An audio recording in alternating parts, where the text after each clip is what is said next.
That's bullshit.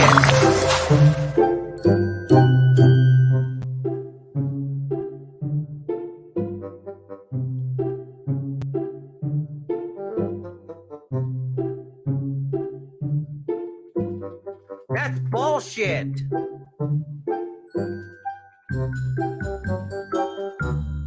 That's bullshit. That's bullshit.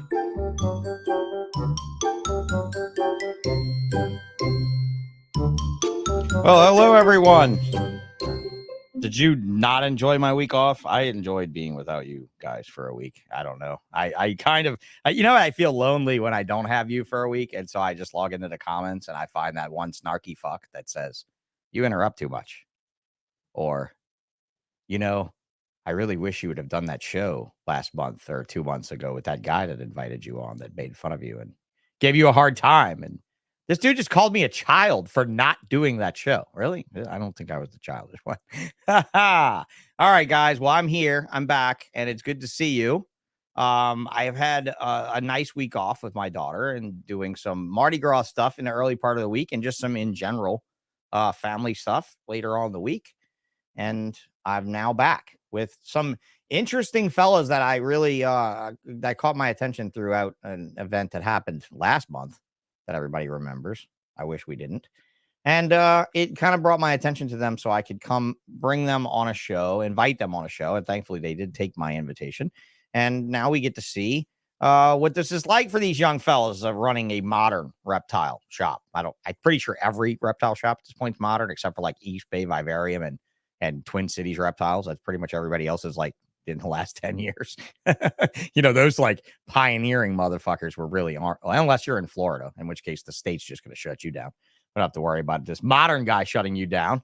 We got to worry about that though, right? We got to get on US ARC and we have to join the fight. So I'm going to add this to the stream as I go through the sponsors of this wonderful podcast. And US ARC's not a sponsor. I'd like to think that I helped sponsor them throughout some shit over the years. But go please check out. Oh, look, I'm not even on the right tab. Go please check out the usarc.org website and join the reptile nation in our fight against the bullshit, the ignorance, the unbelievable ignorance. I hope we can talk about some laws tonight with these fellas, because I want to talk about laws where they are, because I've been in a conversation with someone here in Louisiana most of the day about our laws, and US ARC's come up quite a few times. So, all right, others, sponsors, morphmarket.com. We got to love Morph Market. Everybody needs to be on Morph Market, either buying or selling or both. Please remember when you're on Morph Market, when you get a sale, rate your customers back. That's one of the things I've seen probably the least amount of participation in Morph Market stores. I'm not going to go click on somebody's. You know what? I will. I'm going to go click on my boy's store because I know he's probably not doing that wrong. Yo, he's doing it wrong. God damn it, William. Fucking glad you sent me a t-shirt. I'm not going to talk too bad about you. You're doing this wrong. Reciprocated ratings over 0% over the last 90 days. You need to rate your customers back, Will. So I'll send you a message on that. And I picked on him thinking he was good, but he's not. I thought I remembered talking to him about that on the episode we did. So rewind that to a bullshit Friday. Welcome to Ballsh. That one. After Dark. Yeah, that one. On your host. with me and TJW Exotics, William Philippek. So check that out. So morphmarket.com, get on it and rate your customers back. C-SERPENTS, my boy in plastic and CNC machine, stays so busy he doesn't call me back. And I don't know if that's out of avoidance or if he's really that busy. But it seems like he's busy with a 4-week turnaround time for a guy that was pulling a 10-day guarantee when I left him as my last sponsor on the Bullshit podcast in 2018. So apparently machines have gotten faster. Business has gotten better because he has gotten slower. And that's a good thing. But check out C-SERPENTS, rack systems, incubators, and accessories, and enjoy your purchases. Go to Morph Market again and go to exoticsbynature.com or by Exotics by Nature Company. That is me. That is me and Grace. And now Matt, my new employee who lives across the street. Bro, what a commute. He runs out of his fucking driveway, across the road, into my driveway, and into the shop. So it's such an easy commute for him. But go check us out. Morph Market. Exotics by Nature, 173 animals for sale. Also, we will be this weekend in Gonzales, Louisiana. We're going to call it Baton Rouge lovingly because it's the closest big city to it for the new Herp Show location. So go to herpshow.net, who's not a sponsor of this podcast, and please check out the vendor listing. Eclectic Tattoo Collective, still at the top of my list of people to list on the show as a new sponsor. Eclectic Tattoo Collective, Rickie Savage, one of the part owners of Savage Constrictors. Thank you for being a sponsor. Go check them out in Eustis, Florida. Now the address isn't on the page. What the fuck, bro? Like, you got to get like a tiny URL or something with all of the shit. Bravo, Zulu. I think this may be your last podcast with me. I'm not sure. But if it is, thank you for being a sponsor. I really appreciate you, Eileen. She's wonderful. She's not leaving me for any political reason other than she's got other shit to spend her money on. And I probably don't need it, according to her. So I'm fine with that. Ectothermic Dungeon, Jim. Thank you, Jim. And Jim's been updating with some pretty righteous looking ball pythons. Oops. Here I go again. Forgetting to switch the tab. This new function needs to be a little more fluid in StreamYard, or I need to be a little more attentive. Infinite Possible Pythons. I click it every time. Nathan, stop sponsoring so many podcasts and start updating your Instagram. But keep sponsoring me. You know, all that good stuff. John Woodruff, MADRIVER. I'm almost to you guys. Trust me. We're almost done with this spiel. Looking like he's getting some eggs already. We got our first clutch yesterday. Was actually a potential puzzle clutch. Kind of interesting. So, Reptile Collective, Steve Beamer. What's up, man? What you putting in the water over there? You're getting some pretty weird shit. You know, this is the guy that produced Skittles, amongst a bunch of other really nice ball pythons and other snakes. Go check out my sponsor, Reptile Collective, Steve Beamer. And Steve, we need to get together on that sign, bro. I'm about ready to cut that bitch. Savage, the Savages. They've been in the chat the whole time, waiting for me to shut the fuck up and get to the guest. And finally, Strange. Oops. So here we go. Strange, you're here. You're sharing the shit. I love that you're sharing the shit. Thank you for sharing the shit. I appreciate it very much. And here is the shit. Modern Reptile Shop with more followers than me. Not combined, though. Not even close to combined. But more followers than me on the gram. But then again, I'm no gram sensation. I'm not doing shorts like these guys are either. But here they are. Yoshii. What's up? It's Tino and Yoshii now. See? Yeah. Oh, Tino, Yoshii. Yeah, there you go. Names down there. We got to juxta names, but that's okay. It's fine. We'll figure it out. We'll get to know you fellas. Where are you? Yeah. Well, right now we're in Orlando, Florida. There you go. So there we are in Florida. Right now we're in Florida. You like how he said right now we're in Florida? Yeah. Meaning we may be moving, but we're not sure where. No, I just moved here now. I can't go anywhere, bro. Oh, okay. Right. I got you. We're physically inside of Imperial Reptiles. Oh, okay. In Orlando. Yeah. So you see like the balls behind us. Yeah. Hell yeah. So your home base is Orlando. there? Yep. Yeah. Here. Okay. We both Yeah. work here. Actually. Yeah, so And yeah, you so work there. this, yeah, so where you see whenever we do the podcast, this Yeah. shop is owned by our friend That's Alex. Imperial Reptile. That's Imperial Reptiles. Okay. Yeah. We'll get it Yeah. straight. Good deal. Yep. Good deal. And like I said, I'd get to know you on the show. So Hell here we yeah. go. Yeah. So being in that shop, how many square feet is that shop? I don't even know, dude. I'm but Mexican and I don't know. Yeah. No idea, dude. Yeah. Oh man. Yeah. All right. Well, Bigger I than mean, at that most. point, you gotta figure out how big these operations are that you guys work. You walk around there all day. What? I gotta ask you how many fucking steps you make on your You're right, goddamn honestly. iPhone watch. I mean, Yeah. come on. Hell At yeah. least five. At least five. At Yeah. least 5. All right. Yeah. Well, we got at least 5 people in this chat, so I'm gonna go ahead and Yeah. shout some of them out because Cool, we were cool. talking about this pre-show about the beauty of live feeding and how Okay. you can not live feeding like feeding live animals on the show. We Yeah. still don't condone that. Live feeding, as in feeding live productions, right? Mm-hmm. And doing live streaming shows, being able to interact with the Community. listener base themselves. Yeah. And I do love that about it. StreamYard gives us this beautiful ability. Yeah, they all do, right? StreamYard's not the only one that gets fucking credit. They all do. But we have the ability to just bring up the comments on the screen, and I love that. Yeah. It's fabulous, the interaction we could do. And that's what made yeah. me want to go video and Yeah. live. So Strange Creations, it's about go time. Hector Garcia, another great episode. That's not up to me. It's up to these two. It's up to these two. Colin Schumark. So Australia, right? Yeah. And, I mean, Colin, holy shit, Colin today. He starts, do you follow him? I think I do. He's along, follow him and Lizard Morphs. Yeah. Well, Because Lizard Morphs I for sure follow. Yeah. Luke is dope. Yeah, you for sure follow Lizard Morphs, Yeah. right? Like, Yeah. let's see.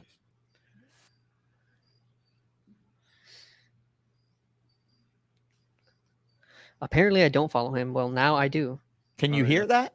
No, I can't hear it. No, you can't hear that. Okay, No, I no, have to no. share the audio from the tab. Got you. Yeah, that's it. That's all. Hear that? Negative. Man, what the fuck, StreamYard? Oh, well. We'll figure it out another time. Yeah. But yeah, so he started releasing these shorts, right? Like this Uh-huh. this type of stuff. This new setup, your new snake and everything. And I think it's Okay. great to hear this shit from people that aren't American. Yeah. Fuck. Yep. Fuck. It's so Yeah, nice man. to hear it. It's Yeah. nice to hear it in his accent. So thank you, Colin, for rocking out, bro. And making me look like shit with your 18.1 thousand followers. Suck it, bro. I Yeah. stopped caring about ratings. You Yeah. know, Modern Reptile. What's up with y'all? I'll tell you. This guy tells me, I'll do your show. How many downloads have you had? I don't what even- the fuck Yeah. kind of question is that right now? Yeah. In today's climate of podcasting of I'm reptiles, streaming. what live, kind of nothing. fucking downloads do I have? Yeah. All right. Yeah, that was a fucking funny response. Nice. Reptiverse. Hey, good to see you. The wild Floridians. Holy Hell shit. yeah. The state is about to put a permit on your ass. Yeah. No doubt. So that's and Art- Chuck. That's the other guy that does All right. the podcast with us. That's him right now. And there he trying is. to- yeah, look Yeah, at The him. guy before I Reptiverse heard is like Eric, the producer. pre-show, Chuck pre-show, I heard you were a thruple. Just saying. Yeah.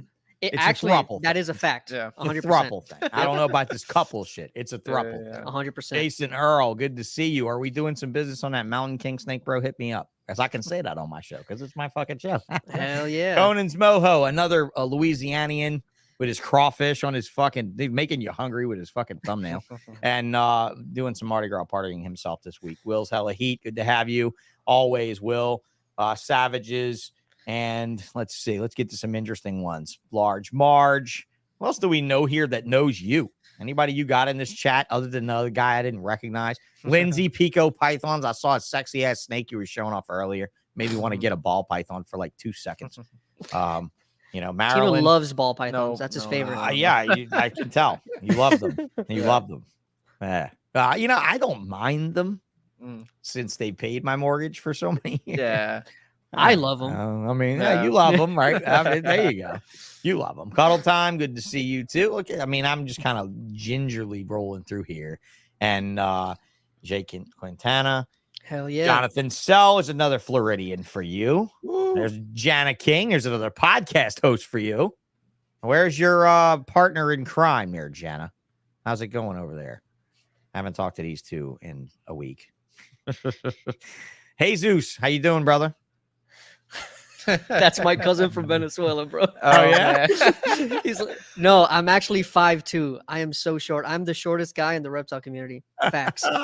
That's funny, bro. But you know what? It doesn't take big feet. That's all I'm saying. That's all I'm saying.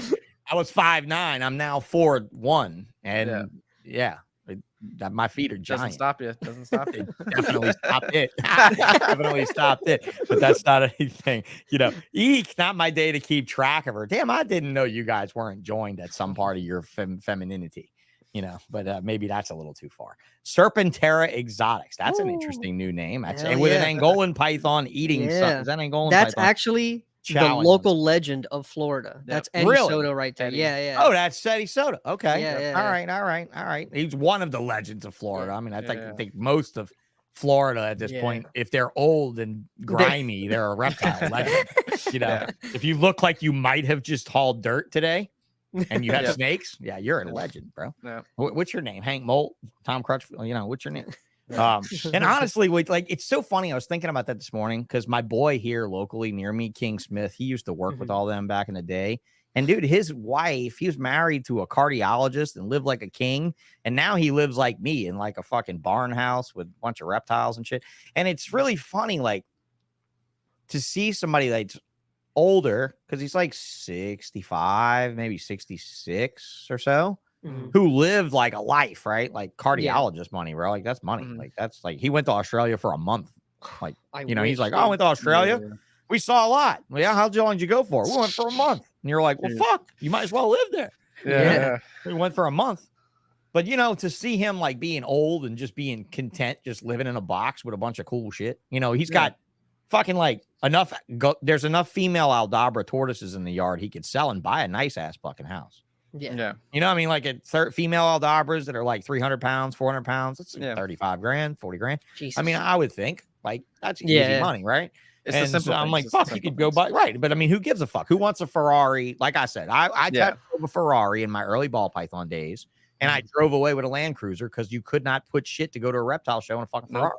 Yeah. Facts. I mean, that's actually, I bought my car. I bought a Jeep because I was like, it needs to be off road and it needs to be able to fit some tanks back there. That's it, bro. I mean, like when it comes into your, how old are you guys? Let's start there. I'm 28. I'm 23. Yeah. 23. So there you go. I mean, 23, that was real life decisions. I think I bought my first SUV when like I was in my reptile shop for a year and a half. And I was like, I can't grow the way I want to grow with a Civic, So my first time in a reptile shop, I used to live in Gainesville when I went to UF. And I worked at Gator City Reptiles, or I worked at Hogtown that then turned into Gator City Reptiles.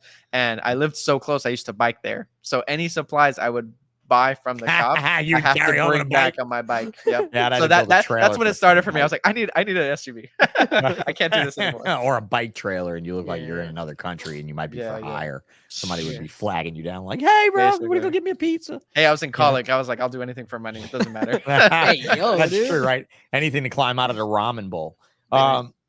So being young, so like I started my reptile shop when I was 20, and it was a very modern reptile shop. Nice. So, because I mean, like I'm gonna fuck with the name because I like the name. I like the name. Don't get me as not saying I don't like the name. I do like the name. I think that it's inspiring, and I think that it's fresh. And if long as you do cool shit with it, then it's good. If so, the idea behind the name Modern Reptile. So, I personally, I didn't think that I would open up a reptile shop, right? So I was like, what is like a modern reptile shop? And I was like, it's a full functioning reptile shop on your phone. So I'm like really big on e-commerce. So that's the whole idea with Modern Reptile Shop. The goal is long term a full reptile shop completely on your phone. So that's the actual idea behind Modern Reptile. Soon this whole thing will be on the metaverse. That out at modernreptileshop.com. Hell yeah. So if you guys still know how to use a .com in this industry, I'm not really sure very many of you do. You go to the top bar you delete where it says morphmarket.com and you type in modernreptileshop.com and you can go to a website that has more on it than their other shit. So and not to shit on like Morph Market or anything like that, but we're not shitting on Morph Market. They're one of my sponsors. We can't shit on the sponsor. It's just good to have it's good to have a place where you could have your own brand identity away from your competition. You definitely need to have your own home on the web, is how we used to say it in the 90s, bro. I mean, that's how we used to say it. Your own home on the web where no one else can really infiltrate your stream of product line, knowledge, information, etc. Like nowadays, everybody would have a birthing record page on a website like Morph Market, but you guys have to understand how huge that was. For me, 20 years ago, coming into the commercial ball python scene against Voldemort. Ralph Davis, right? I'm not gonna say he should not be named. I'm gonna replace his real name with Voldemort. Nice. But like I'm coming on the scene with those guys, right? I mean, Call, Clark, Ralph Davis, Tracy Barker, and those are the names in the households. Those are the only names. Now you have Kabilka, which is a very formidable name, probably more formidable than 2 or 3 of those old names combined. And I can say that because they don't listen to this shit. So it doesn't matter. We'll still try to get them on the show. But, to really modernize it and to bring it forth where you can, because let's face it, guys, there's plenty of towns that aren't anywhere near a fucking reptile store. No. Mhm. Yeah. They're not near a reptile show. I know that's hard to believe for you show me herp show Repticon folks. Yeah. I know, right? Because there's a herp show, Repticon show me show within 20 minutes of me every day, Mm. right? But they have Petco. That's their go. Yeah. That's disgusting. Yeah. And It is. you're not. Wait. You ready for this? Whoa, look at this pair of pliers. Oh my God. Can you believe how good these pair of pliers pull nails? Yeah. Fuck you, dude. I would Yeah, rather yeah. hit you over the head with this pair of pliers to see how much blood can fill up the floor. Yep. I mean, really, at that point, that sensational bullshit has no space for me in my No. life. Mm-mm. So Yeah, thank for you sure. for not being that motherfucker. Yeah. Thank you very much. It's not that hard. Because I would tell you if you were. I would tell you if you were. I totally would tell you if you were. Yeah. Yeah. You know, because honestly, dude, it's disheartening because is. it's not fucking Discovery Channel. Mm. Yeah. It's yeah. not. The end game is not your t-shirt sales. It's Mm. not the end game. It may be your end game, not yours, but Yeah. the Yeah. person that I'm Yeah. referring. Right. But to use it as a wow, he reaches millions. I would rather the reach out be more like yours or more like Collins, bro. That fucking video I was trying to play. You guys should all go check it out. It's hilarious to listen to. And he's like saying, and then you get to feed your snake, and he's putting a strawberry in front of his face, right? Yeah, It's yeah, fucking funny, Yeah. right? And he's cute because it's Australian and he's fucking whatever. Yeah. But it's engaging, right? Yeah. It's like something new you listen to. It's not like, oh, look, he told me Yeah. not to decorate the cage for a brand new snake. Mhm. Like that's fresh. Yeah. I just sent a corn snake yesterday to a person. Oh my God, dude. I'll be amazed if they can even find a fucking snake in a week. Mm. Yep. Just Yeah, saying. yeah. I mean, it'll Yeah. be No, like, I No, it mean, does happen. especially It with like happens. a new snake, it's always good to very simple setup, keep it, Yeah. quarantine and stuff like that. Let it adjust, let it get comfortable, stuff Yeah. like so that. are you stocking your own? Tell me how this is working with you operating inside of someone else's operation. Yeah. And stuff. I So- really am curious about this. Okay. It's fairly So- inspiring. So check this out. So I originally Imperial Reptiles was down in Miami, and I used to work at one of the reptile shops in Miami, right? And around the same time where I was thinking about moving out of Miami, Alex was moving Imperial to Orlando. Ah, So we kind of partnered up, and my whole background was e-commerce, right? I used to work for Amir, and I did. I was going to ask you if it was Sunset, but I yeah. I ran BSR auctions pretty much. That's what I did. I Oh, did all okay. the All right. invoicing, shipping for BSR, XYZ, Okay, Miami I was Reptile. going to ask you if you were involved with XYZ Yeah, in the the whole last thing, few years. the whole thing. Yeah, So okay. I had a load of responsibility. You know the size of that company. Yeah. And Alex wanted to do something similar that I wanted to do with Modern Reptile, which was really like combined what it is, this whole reptile shop online. So I started implementing those ideas with him on his website. So I pretty much run all the e-commerce stuff here. And because him and I are good friends, like we have a very functioning relationship like that. He lets me operate as I need to. There's no conflict of interest. We keep it very tight and it's cool. And that's how I Anybody that's met got Tino. this guy's Mhm. skill in Louisiana can call me anytime. and we will figure something out. Yeah. Well, if you need my help with anything, you let me know and I can help you. Oh no, I mean like on physical location, like Got fucking you, help me got you. bust ass with it type thing. Yeah. But no, it's only because I have way too much ability and potential and not any drive to fucking do it anymore. Yeah. But that's what ends up happening when you burn out and you figure out which direction you want to head in next, right? Yeah. So that's unique, right? Yep. So Mhm. you have a certain amount of space in there that you have your animals in. No. I have you- all of my animals at my place. I bought a Okay. house here. I breed blue tongues, ball pythons, different species of turtles and tortoises. Mhm. So right now the good thing about Florida is I can keep stuff outside. So now I'm starting to experiment with some iguanas, some larger pythons like the Brettles, something Mm-hmm. that I just got. Mhm. So that's kind of what I do. I keep my business over there, but as far as like a working relationship, I ship everything through here, and we keep it fluid. Yeah. So it's pretty solid. That's dope. I hope I never hear of a divorce in that. I hope you guys work through that. Every Yeah. little problem you work through. Yeah. I asked, I asked a couple of, friends of mine that have been married for fucking years about like, can you really get away with this? Do you fight as much as you think I fight with a woman? You know what I mean? Because like, really, I really want to know. you know, and they were just, and then at the point that to where this would be the only sensational thing I say tonight. The only downfall to gay marriage being legalized is it legalized gay divorce, and I think that's stupid as fuck. Like, why would you even want to be involved in this process? Like, I mean, like, why don't y'all call it something else? Like, don't even call it marriage. Like, rename the whole process. The French don't. And The French don't make- have gay marriage. They have contracts or compacts in right French. compacts. Like, that's like they call it a little bit different. And I mean, And like, it's actually a lot those- more freeing. A lot more young people do the compacts, which Yeah. were meant for that purpose, Uh-huh. so that it's easier because it's like a built-in prenuptial agreement. It's built-in agreement for pets and for living domicile. It's like it's a whole thing, and it's like right. that sounds better than marriage. Yoshi's like, Interesting. hey, bro, I didn't know that. Imperial reptile guy about something like this, right? There's no domination clauses in there, though, is there? Right. Like, there's a dom clause, like, bro, I have to be chained to what? How many times a month? No, I'm not doing that shit.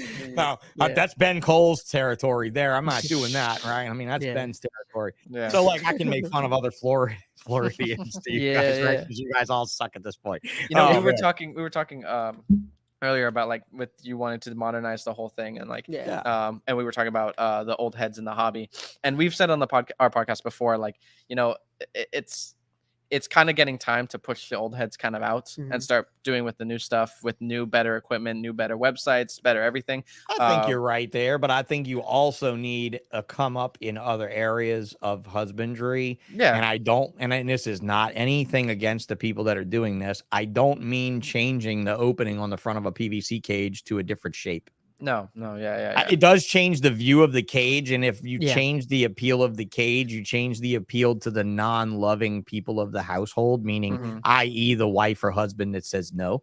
Yeah. Right. Because I don't know how familiar you are with my professional trajectory of the past, but I quit ball pythons in 2019 to go open an aquarium store. Okay. And I opened a freshwater and saltwater full line, little 1,200 square foot shop, but banging shop, like all freshwater plant tanks only, like high tech plant tanks, no cichlids, no aggressive fish, all community stuff. And then the saltwater was mostly reefing, right? Mostly reef stuff. So having done that and having smoked $250,000 in 3 years, I've learned one major thing. If it doesn't look good enough for his wife to say yes, she's not going to buy it. 100%. Yeah. That's fucking it. Yeah. That's it. So I'm currently designing products for an aquarium company near me. That's one of the giants in the space. If you know saltwater stuff, you know Coral View Industries, you know all of them. And what they have on site is they have a full SMT production line to produce a product called Hydros, which is a controller for aquariums. It is the #1 competitor to Neptune's Apex system, which is the top control system in the aquarium world. And it's manufactured 20 minutes away from me. And we are revamping the line for Reptile. Yeah. And it will bring you into the 22nd century of control of Reptile Collective. So modernizing the Reptile experience. This is part of it, right? And part of that process was having a certain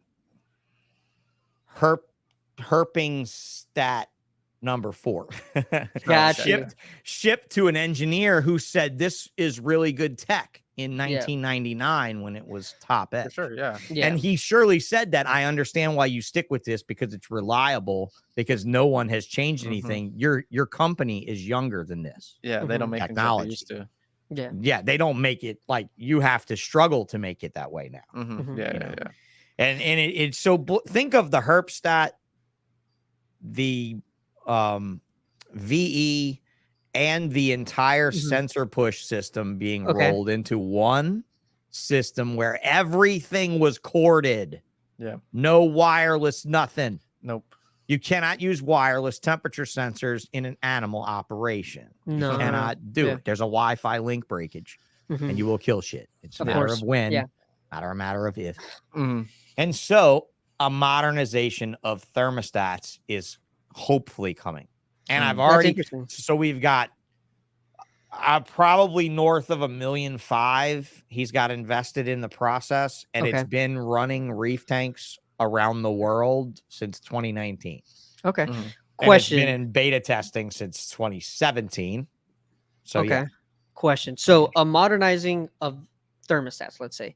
How Yeah. do you feel about a modernizing of reptile snake racks in general? So something that I've thought about in my care with the ball pythons. And mind you, I mean, I grew up in Miami where everything was reptile rack, reptile rack, reptile rack. That's all. Oh, That's all it sure. I was. mean, Yeah. it's rack and stack them. It's animal Exactly. hoarders. Like, Yeah. if the government ever went after us for a hoarding thing and used South Florida as an example, that we'd never Yeah, keep we're snakes done. again. Exactly. We're So Yeah, my we'd whole never keep thought snakes. process is that Fucking know, Ben my- Cole in an apartment, renting apartments, filling them with Yeah. snakes, like shit Well, like that. yeah. Yeah, So yeah. it's like when I think he does that introduced anymore. my wife to reptiles, right? And I was like, hey, this is how I'm gonna keep reptiles. She's like, that's how you're gonna do it. And that's how the broad world sees the hobby. Yeah. And it's a fact. Yeah. So I've thought to myself, I'm like, is it possible to breed ball pythons in a more enriching environment or more like a nicer looking environment, something that we will all like be like, oh, that's nice. Yeah, You they know, did it in the UK when they passed the size constraint law. exactly. So Pretty is there much. is it possible to do that and make it like financially like viable for a Probably business? not, but okay. Yeah, I mean, and yeah. and that's a thought that I'm having these days. It's like, how can I do these things, but also it makes sense in my business, Mhm. you know? I've asked Yoshi before too, like, and people sometimes come into the shop, they're like, they want to get rich quick off of ball pythons. I'm like, this is how you do only it. could do that one way. You had to go back in time and buy a snake when it came out for There you go, $50,000, yeah, and There You you know go. what? But sometimes you can do it nowadays. I tell them, I'm like, look, you spend a small fortune Yeah. on a couple animals, you know, Yeah. very rare animals, unique ones, and then breed them together. Boom, you make the money back next season. Yeah. You're kind of done, Yeah. you know, and then boom, you make it. So like with someone who has like a rack or racks upon racks of animals, it's like, oh, just sell them and sell or produce higher quality stuff or stuff that's more in demand, so you don't have to have that much of a burden or that much Yeah. space taken up by that Yeah. much. I guess Tino, it, I love meeting the guy in my shops, that all the shops that I've run, where they come in and they say, I'm breeding dogs. Yeah, And I'm like, you're a fucking moron. you're insane. And they're like, dude. yeah, but I bought bully breeds. And I'm like, what kind of dog? And they're like, bully breeds. And I'm like, you know, that's not a kind of dog, right? That's just Yeah, a wide, yeah. fat, weird fucking dog, right? You know that they Yeah. kicked Californians out and sent them to New Orleans. They were called parolees, and they had dogs like that.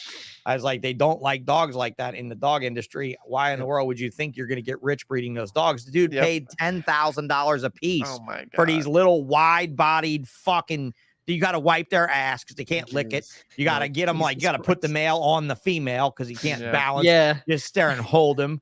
You Yeah. know, like, dude, if it's You know, but- borderline bestiality, son, I'm not breeding it for profit. I'm Yeah. sorry. I'm not getting that involved. No. You know, I mean, that's it, bro. If there's a Yeah, Reddit yeah. thread on it that's marked all kind of fucking quarantined and shit, I don't Yeah. want to have to do with that, you No. know, for a living, for an animal living. And, Yeah. You know, yeah.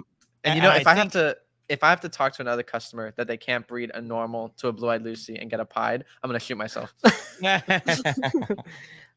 You're telling me this? you all mean white this snake stuff's not with a genetic normal? like that? Yeah, I'm Right. just gonna be half and half. There's like that, bro. That's it. That's it. That's Yeah. it. You know, I mean, honestly, what you do is you just tell them yes. Yeah, it does do that. Only Let sometimes. me know how though. it goes. Only sometimes. Right. Just not for you. It's not for you ever. Sorry. What street do you live on? Oh, that was it. I heard Yeah, there was a guy that I lived get on it. that street once. You know, I mean, because at that point, you're like, bro, if ignorance is this blissful, let's fucking have fun, Yeah. player. Like, Yeah, let's yeah, have yeah. so much fun with this. I mean, guys, listen, I worked in a retail fish store from 94 to 96, and I went to a predominantly bird and reptile store with a very small fish department from 96 to 2000 when I opened my own shop. And opening my own joint was literally like, get it the fuck out, bring it the fuck in. We're not making money on ball pythons. We're not making money on iguanas. And turned out that I made all my money on those two species. Mhm.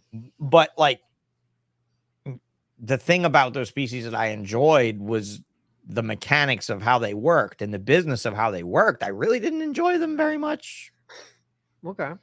I'll be honest. I didn't Yeah, really. yeah. A ball python to me is not a challenge.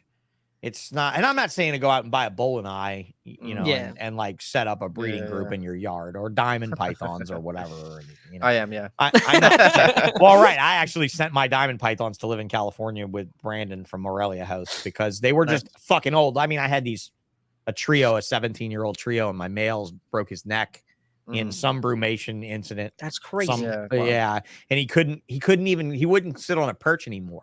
He's lived in literally Wow. laying on the bottom of a cage for the last 3 years before he naturally died. And I felt terrible that he really. And so looking at the females after he died, and I knew he would never get better after a couple of years, I'm thinking, what could I do? And I was on this show with Nick Mutton. And like you said, the live audience and the interaction with the live audience, Brandon Wheeler from Morelia House was in that chat, and he shared his outdoor enclosure. And I'm like, bro, these girls can go to San Diego and live outside and die in the sun. Fuck it. Yeah. You know what I mean? I'm like, bro, you want to be my partner? Send me shipping money and I'll send them to you. You know? And I mean, they're big, fat, big females, and they've only laid like 2 or 3 times. Like I said, they're only 17 or 18. They probably still got plenty of years. From what I know about a bunch of my Australian stuff. But for a that's how I'm planning species, very difficult, you know, and not too easy to do in Louisiana without a room you could freeze. Like you got to have a hibernaculum. You know, if you want to do them the way they were told to me that you had to do them this way. Right? I'm planning to. I have an outdoor cage for the Brettles pythons that I have, so they're gonna be going outside for them. Yeah, and they get pretty chilly where they are. Yep, they get pretty fucking chilly, and you gotta love Brettles. They're naturally nice, dude. They're so awesome. Tame. Yeah, they're cool. They're just tame, just fucking tame. They're never aggressive. You're like, dude, did anybody ever tell you you're a Morelia? Yeah, you ever you get the fucking memo? Like. I'm actually surprised. This is why taxonomists have no experience with animals because they put a Bayard's rat snake into Spilotes complex, but yet they keep the Centralian python. He's always talking about his gripes. It doesn't make any sense. He's always talking about his gripes with taxonomy. I like you, bro. He's always on it. We can me and you and Holdback Rack podcast. Literally. Jessica could go off on that shit for hours. Yeah. You're like, you scientist kid, you needed a name for yourself. Oh, congratulations, you little fucktard. I'm glad you back. Glad you did that for yourself, you little fucking moron. I mean, it's just like it, and no experience with the animals, none. Yeah. Bayard's rat snake is a Spilotes. Yeah. What the fuck? Yeah. All right. So let's talk about species and stuff in the modern reptile shop because obviously ball pythons, leopard geckos, bearded dragons, blue tongue skinks, are staples in your surroundings. Yep. But where are your true digs of oddities? Okay, so this is my mindset. Okay, my mindset as far as my audience. There are, of course, all kinds of reptile shops that sell all kinds of animals. But with my mindset, I want my animals to go to a good home. So I'm not in the business of selling the, like lower end pastel, Mojave, stuff like that. I'm more like, I want nice quality animals to go to nice homes. I work with, very specific species. Like I'll do ball pythons because, that's in my opinion, not do ball pythons exactly in a retail sense. Yeah. And then I kind of like try to do, the best or what I would consider me that I wasn't like, I didn't grow up in reptiles. I fell onto it, so if I feel comfortable with something, I feel like the next person that doesn't know a lot about reptiles. What age were you? Man, I was out of high school. I finished. Okay, I literally was. I was a touring musician, like what we spoke about before. Yeah, you were a touring musician. And I started getting into it while I was like on tour. I started getting turtles and stuff like that. So like I'm very finicky with shit. So if I'm gonna be getting bit all the time, if it's gonna be hard for me to care for, like I don't think it's right for the broader audience, right? So sure. So I'll work with blue tongues over bearded dragons. So I'll like pick a lizard species and I'll be like, what would I prefer? And I think blue tongues are a better pet. From a UVB perspective alone, for a novice, that is a whopper of a thing. But I'll tell you, in 2003, I could not fucking get them to buy a blue tongue skink. Yeah. I just couldn't do it. Like you would have had to be like bearded dragon. Here's a bearded dragon that's reddish. Here's a bearded dragon that's brownish. That's pretty much it. And you didn't have the wonder, like, I don't like that skink. It looks like a snake.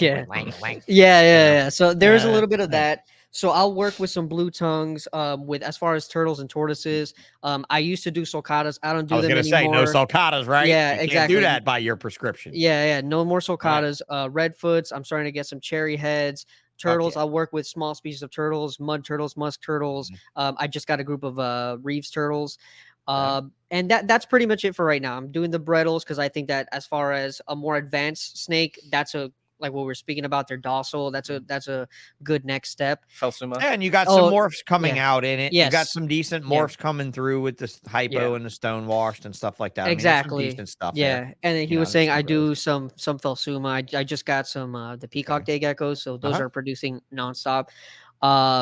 Tino likes nothing that's common. Yeah. Everything that he likes is hard as fuck to No, keep. so like the thing about getting a first pet and wanting it to be something like simple, I didn't There do he that. is. I didn't do that at all. yeah, he was like ball python, fuck that Yeah, shit. yeah. I'm Right. skipping all that. I got my first snake was a Vietnamese blue beauty rat snake. There you go, man. Yes, and absolutely. 10 of yours are an amazing animal. amazing. Yeah, amazing I've animal. got cave No dwellers regrets. just bred this week. Amazing. So I've got, Ugh. I've got some Amazing. The some Ridley are Ridley on. unreal. I And that think whole the blue complex. beauties, working with the blue beauties that were imported in the late 90s or early Yeah. 2000s Yeah, was shit. probably one of my most unique experiences because they were coming in like fully fucking grown. Bro. Yeah. Fully fucking grown. Yeah, which is Like a lot if you of ever snake. messed with a lot of wild snake. caught one, fully fucking grown, wild Yep. caught VBB or a Yeah, Taiwan. yeah. And you know, fuck, with a lot of 9 people, feet, 8 feet long and mean as shit. Their Yeah, lung yeah. is like just the lung itself is like this Yeah. long to where they make a Yep. gopher snake sound like a little baby girl. They'd be Exactly. like, oh, you cute little gopher snake baby girl. Like really unbelievable snakes yeah, from yeah. the wild. Bit the dog fuck out of me constantly. And you know, shit all even over in- them, smelled. Even in captivity, Awesome. some of them Why? aren't even any better. Wait, but this some is of the them are thing. still mean. Why Yeah. would you want that, dude? It's like okay, I don't because get it's it. like he was honestly, saying dude, earlier. It's about when like s- the excitement, like the difficulty. Like, hey, this is something different. I have to focus on this. I have to actually try to do this. So look, I had some. I'm not going to call him reptile novices because he's breeding rodents, he's raising ball pythons, he's doing stuff. He's growing a business. Okay, Yeah. I had these people come by this weekend, nice enough to bring me some rats and stuff to set up some new colonies, and I gave him the tour of my little bitty, like 600 snake collection, whatever, like small now compared to what it was. And, they were just like, wow, when they saw those Ridley eye, when they saw the Japanese cave dwelling rat snake, Yeah. and the color changes from the snout to the head to the neck to the body to the tip of the tail to the Yeah. end of the it's tail all to the tip of the tail. Like it's such a blend and it's such a long, skinny snake. Like when it's sitting in the back of the CB70 box of the ARS 70 rack, they're like, oh, look at that little rat snake. He's weird looking. And then when I take it out, they realize it's actually 6 feet long. Yeah. Right. Yep. And it's like a long ribbon. It's like if there was a ribbon eel that was alive, Oh, yeah. it would be that snake to me. It would be a Vietnamese blue beauty snake, or a Taiwanese beauty snake, a Ridley eye. Some fully fucking grown noodle. Right. Yep. Yeah. And then I bring them to the polar opposite. What's the polar opposite? I bring them to a blood python. Right. And it's just like, dude, let me show you this crazy thing that moves like, and then makes you smell like a fucking anchovies cunt. And then this other thing that's like just sits there and does nothing but eyeball watch you. Yeah. And it's like, what is he doing? Oh, he's about to bite the shit out of you. Really? Yeah. It's something with the beauties. They know either they don't like blinking or they know what eyes are because they always get the face. They Always definitely towards track the eyes. eyes. They Yeah. definitely track eyes. There's no which doubt. is But I mean, insane. I think of anything that lives like they would live and preys on what they prey on probably would do that. Like they have to be athletic, they have to hunt, they have to chase, they have to win. Exactly. Like one of the things I love about black-headed pythons is that they don't bite you ever because they don't need to. Because in their natural habitat, they are pretty much the motherfucking top dog, and they just don't care. They'll bump you with their head, but they'll never open mouth strike you. I mean, not me. I've never had it, and I've had many multiple black-headed experiences. Yeah. If you've ever worked with indigos are the same way. You meet a wild indigo, they just huff up, puff up, get big, but they don't bite. They don't really bite. They're very nice. They're like, well, I'm an American cobra without the venom. I don't need this shit. Have you seen my scalation Yeah. on my head? I don't get fucked with. Yeah. People just don't fuck with me. And I think that's still, I've never wanted to keep that species. Do you know that? I've never had even the slightest twinge to try to get into that. Probably just because of the CBW permit bullshit. Same reason I haven't had radiated tortoises and galops. Yeah. I've had aldabras. I've had stars. I've had all that. And all the stuff that I can easily trade in, but I'm having to. Yeah, he does like conservation work. He does his volunteer stuff with the OCIC, so he works with the indigos and stuff like that. Oh yeah, great. So that's wonderful there. That's pretty spectacular. I got some guys here to do that with the Louisiana pine snake. Not, Nice. oh, You know, good one. there's Good one. another. That's another stellar. Like, so Yeah. if we talked about just North American species alone, and we They're just amazing. dropped your like we took Yoshi out and we spanked him with a noodle. Fuck. 'Cause he just started learning this shit a couple Yeah, years yeah. ago. So we just looked at only North American species and we Yeah. left all of the other fun exotic shit out. We have gray banded king snakes. Yeah. We have Gila monsters. We have Yeah. Trans-Pecos rat snakes. We have Mhm. the gopher snake family, the entire Yep. gopher snake family. Yeah. Yeah. Some just spectacular Mhm. native Yeah. species Yeah, here. yeah. And a lot of them aren't kept routinely as pets. Nope. I wouldn't think. Yeah. When you think of like a ball python. Yep. You know, I mean, a corn snake is, but it's a corn snake. Yeah. And a king snake is, oh, I don't want the shit all over me or bite Yeah, me or yeah. whatever. But Literally when you that. have Pituophis, Yeah. I actually have a people- bull snake. okay, I was gonna say, I was gonna mention Depai Geni because I did. Amazing. I was Oh, able to gorgeous. show Beautiful. Mexican pines, so not technically North American to me. Pretty much North American. It is to North me. American. It is North American. yeah, As a it's pretty much Mexican, North it's North American. As a It's North Mexican American. fucking guy, There you go. dude. Okay. You just Oh my God. validated my Yeah, opinion. there you there. go. You just validated my opinion. That's great. Depai Geni are just like, I never liked them when I was younger, and probably because everyone loved them so much. So I was like, fuck that thing. Yeah, Just to be cool, you know. Yeah. But the first snakes I wanted were Pituophis. Yeah. Yeah. Really? Like the northern It- pines, the black pines, it's just southern pines. Even still, I'm like, these are beautiful animals. Yeah, Like, I can remember us having Louisiana black pine from North Louisiana when I was in the earlier parts of my hobby in the store I worked in. Before any of that shit was like illegal or yeah, protected or anything, you know. I mean, because black pines and Louisiana pines have a pretty heavy, decent bit of protection on them. Yeah. Maybe not in Louisiana, even ironically, like more probably in Arkansas and all the other places they live Yeah. than in their namesake state. Yeah. But yeah, man, like I got to tell you, Yoshi, I'm into exotics because I'm a gecko. I'm an absolute gecko moron. I'm a Mhm, geek for geckos, bro. Like I would literally, if I had no money to make and I could only spend money and waste money, I would just buy geckos until I was dead. Any particular species? Any species, if it's a gecko, Just up nice. down, Yeah. down, down. Maybe not cresteds at that point. Oh, okay. Yeah, right?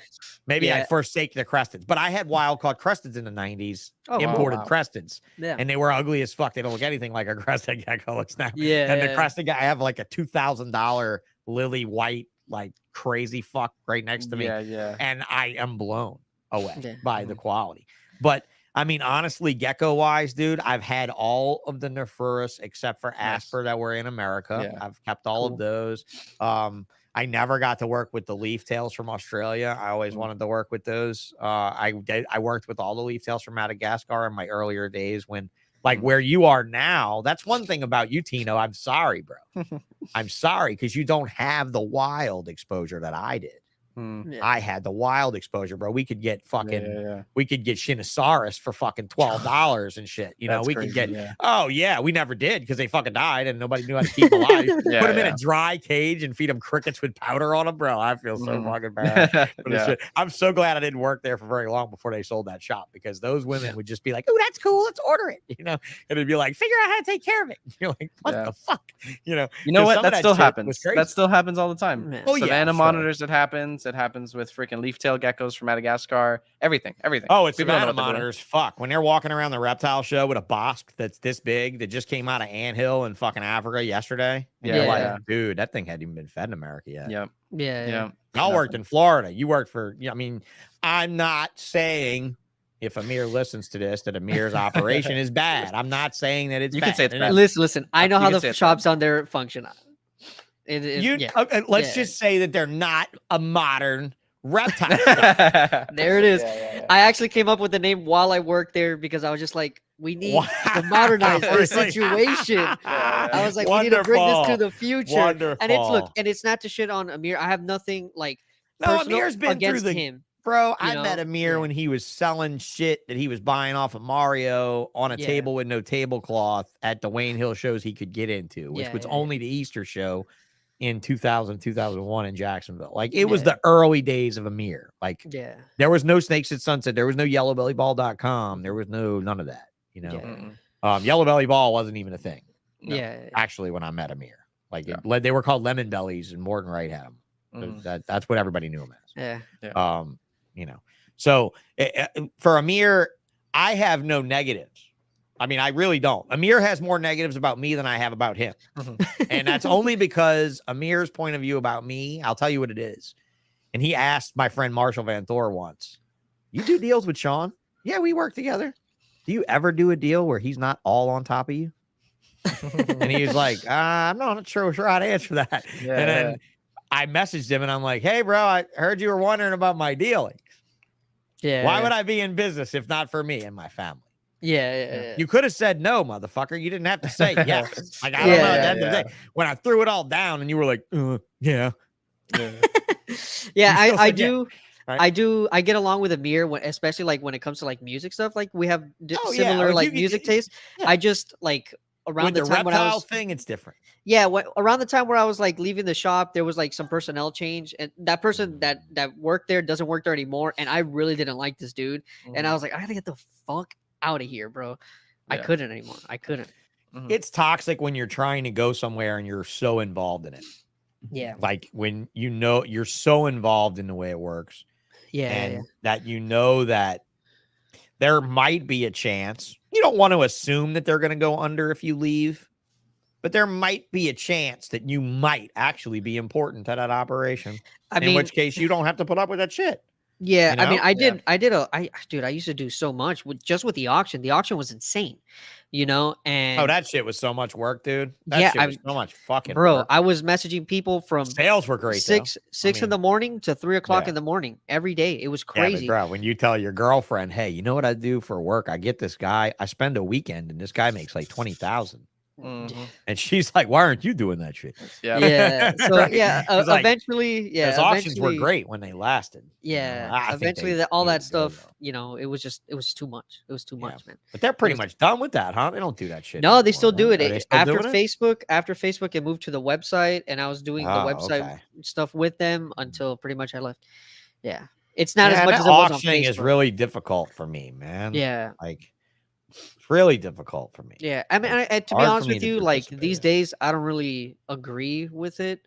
I mean, it's kind of sketch. I mean, when we really like think of an animal like a commodity, and we're just like this equals $, it kind of makes the situation icky. I told somebody that yesterday. The person that I shipped the corn snake to with the overly decorated cage. Yeah. Messaged me and I was just like, thank you for reading my ad on Morph Market and messaging me on WhatsApp directly immediately.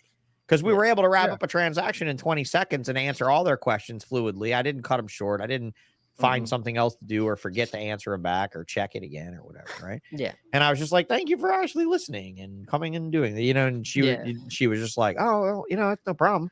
You know, but and I said, I really hate how much personalities taken out of animal sales with this much messenger activity. And I will tell you this was a fact, gentlemen. From 2000 to 2006, my fiance and I that ran that business, ran EVN together, had a policy. You did not buy a snake from us unless we spoke to you on the phone at least once. There you go. That's a good policy. Yep. Yeah. And it wasn't to find out how the shipment arrived.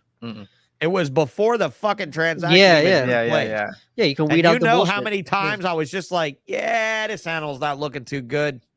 Because I was like, this person's a fucking moron. Yeah. They're an absolute dunce. They're fucking. You know how many times like I've been in the shop or in a couple of shops and someone starts their like, journey with having an animal companion with, oh, what's your cheapest snake? Yeah. You know, or like, oh, can I keep this turtle in a shoebox? Hey, And it's like, you've been how in do a I tattoo shop, right? They do the same thing in a fucking tattoo Yeah, shop. yeah, It yeah. don't get much So more how much permanent can than you that, do bro. this for fucking mean, $30, bro? yeah. Yeah. Yeah. I used to work exactly. when I was in Gainesville. I we say would have a $50 policy. minimum. Yeah. $50 minimum. Yeah. $50 minimum. Let's So, say if it fit inside your anus when it was shoved super tight, it's still a $50 fucking minimum. Yeah. Yeah, I used to help my buddy at his tattoo shop sometimes. And In that's how I would Miami, deal with it. in Miami, there were trends that like all the tattoo shops started competing, and they were like, "Oh, $30 pump size, $50 pump size." So I used to go and I'd be like, "Yo, fucking put that shit here, put it everywhere." Yeah, so that's how it is, man. Yeah, right. You're shopping for price. It's in Yeah. a permanent situation. I know, I'd dude. be like knocking on plastic surgeons' towards Yeah, saying, yeah. hey, you know what? If the price What's your is right, cheapest surgery? nobody has to see which direction they point, bro. Like Nope. nobody Yeah. has to know. I was No young one and dumb. has to know. We can draw fake shadows on the front of them, bro. Yeah, Yeah, man. You know, nobody has to know. But I mean, really, you save money on that type of stuff, and like Yeah. you skimp there, and it's like, don't skimp there. Mm. But the old reptile shop mentality, I wouldn't say it's all profit though, man. I mean, you got to know these guys, and even though they did keep shit kind of dirty, sometimes I wonder if the Tom Crutchfields, the Hank Moltz, and all them weren't the real hobbyists Mm. that just so Gotcha. happened to find money in it. Yeah. Yeah. Because Well, I can tell that's- you right now that Justin Kabilka did not come to my table when he was fucking like 15 or 16 years old No. with the interest of, oh my God, I want to lay in a fucking sleeping bag under the stars and have a monitor lizard next to my shoulder and a snake in my sleeping bag with me. It's not something that he was not. I mean, he's an animal guy. He's a professional. He carries himself well. He does extremely well with his business. He makes a ton of money. He's been a very good success. But I don't see in him the shit I see in Crutchfield or the shit I see in a guy like fucking Mario, for instance, dude. He was Scarface, for Christ's sake. Yeah. Fucking Scarface. Mhm. What did he choose to do? Fuck with Snake. Right? And even that, like, yeah, there was some underlying reasons why he fucked with importing snakes from a certain area. Yeah. But at the end of the day, that motherfucker right now is retired as a 70-something-year-old guy south of you, and he's sitting around a bunch of fucking animals. I do think that there's like an important lesson to learn from the way that people used to do things. I don't think that we should shit on these people more than it is. Right. Okay, like we see that part of it. How can we push this towards the future? Keep things a little bit better? Evolutionizing their keeping Yeah. techniques. Uh-huh. Yeah, Okay. for Yeah. sure. Evolutionizing their keeping techniques. So, Yeah. okay, your keeping technique. Can we praise Ty Park? Can we? With certain things. Talk I to me. think in the terms of like specialization of knowing what he's doing with the certain animals. Yeah, of course. You know, like if you want an iguana, you go to Ty Park. You know, that's the guy. So with certain instances But I mean of more in care the- and of not Yeah. respecting the environment and of doing things in a shady way, that's Yeah. that's what needs to stop. That's what needs to stop. But Right.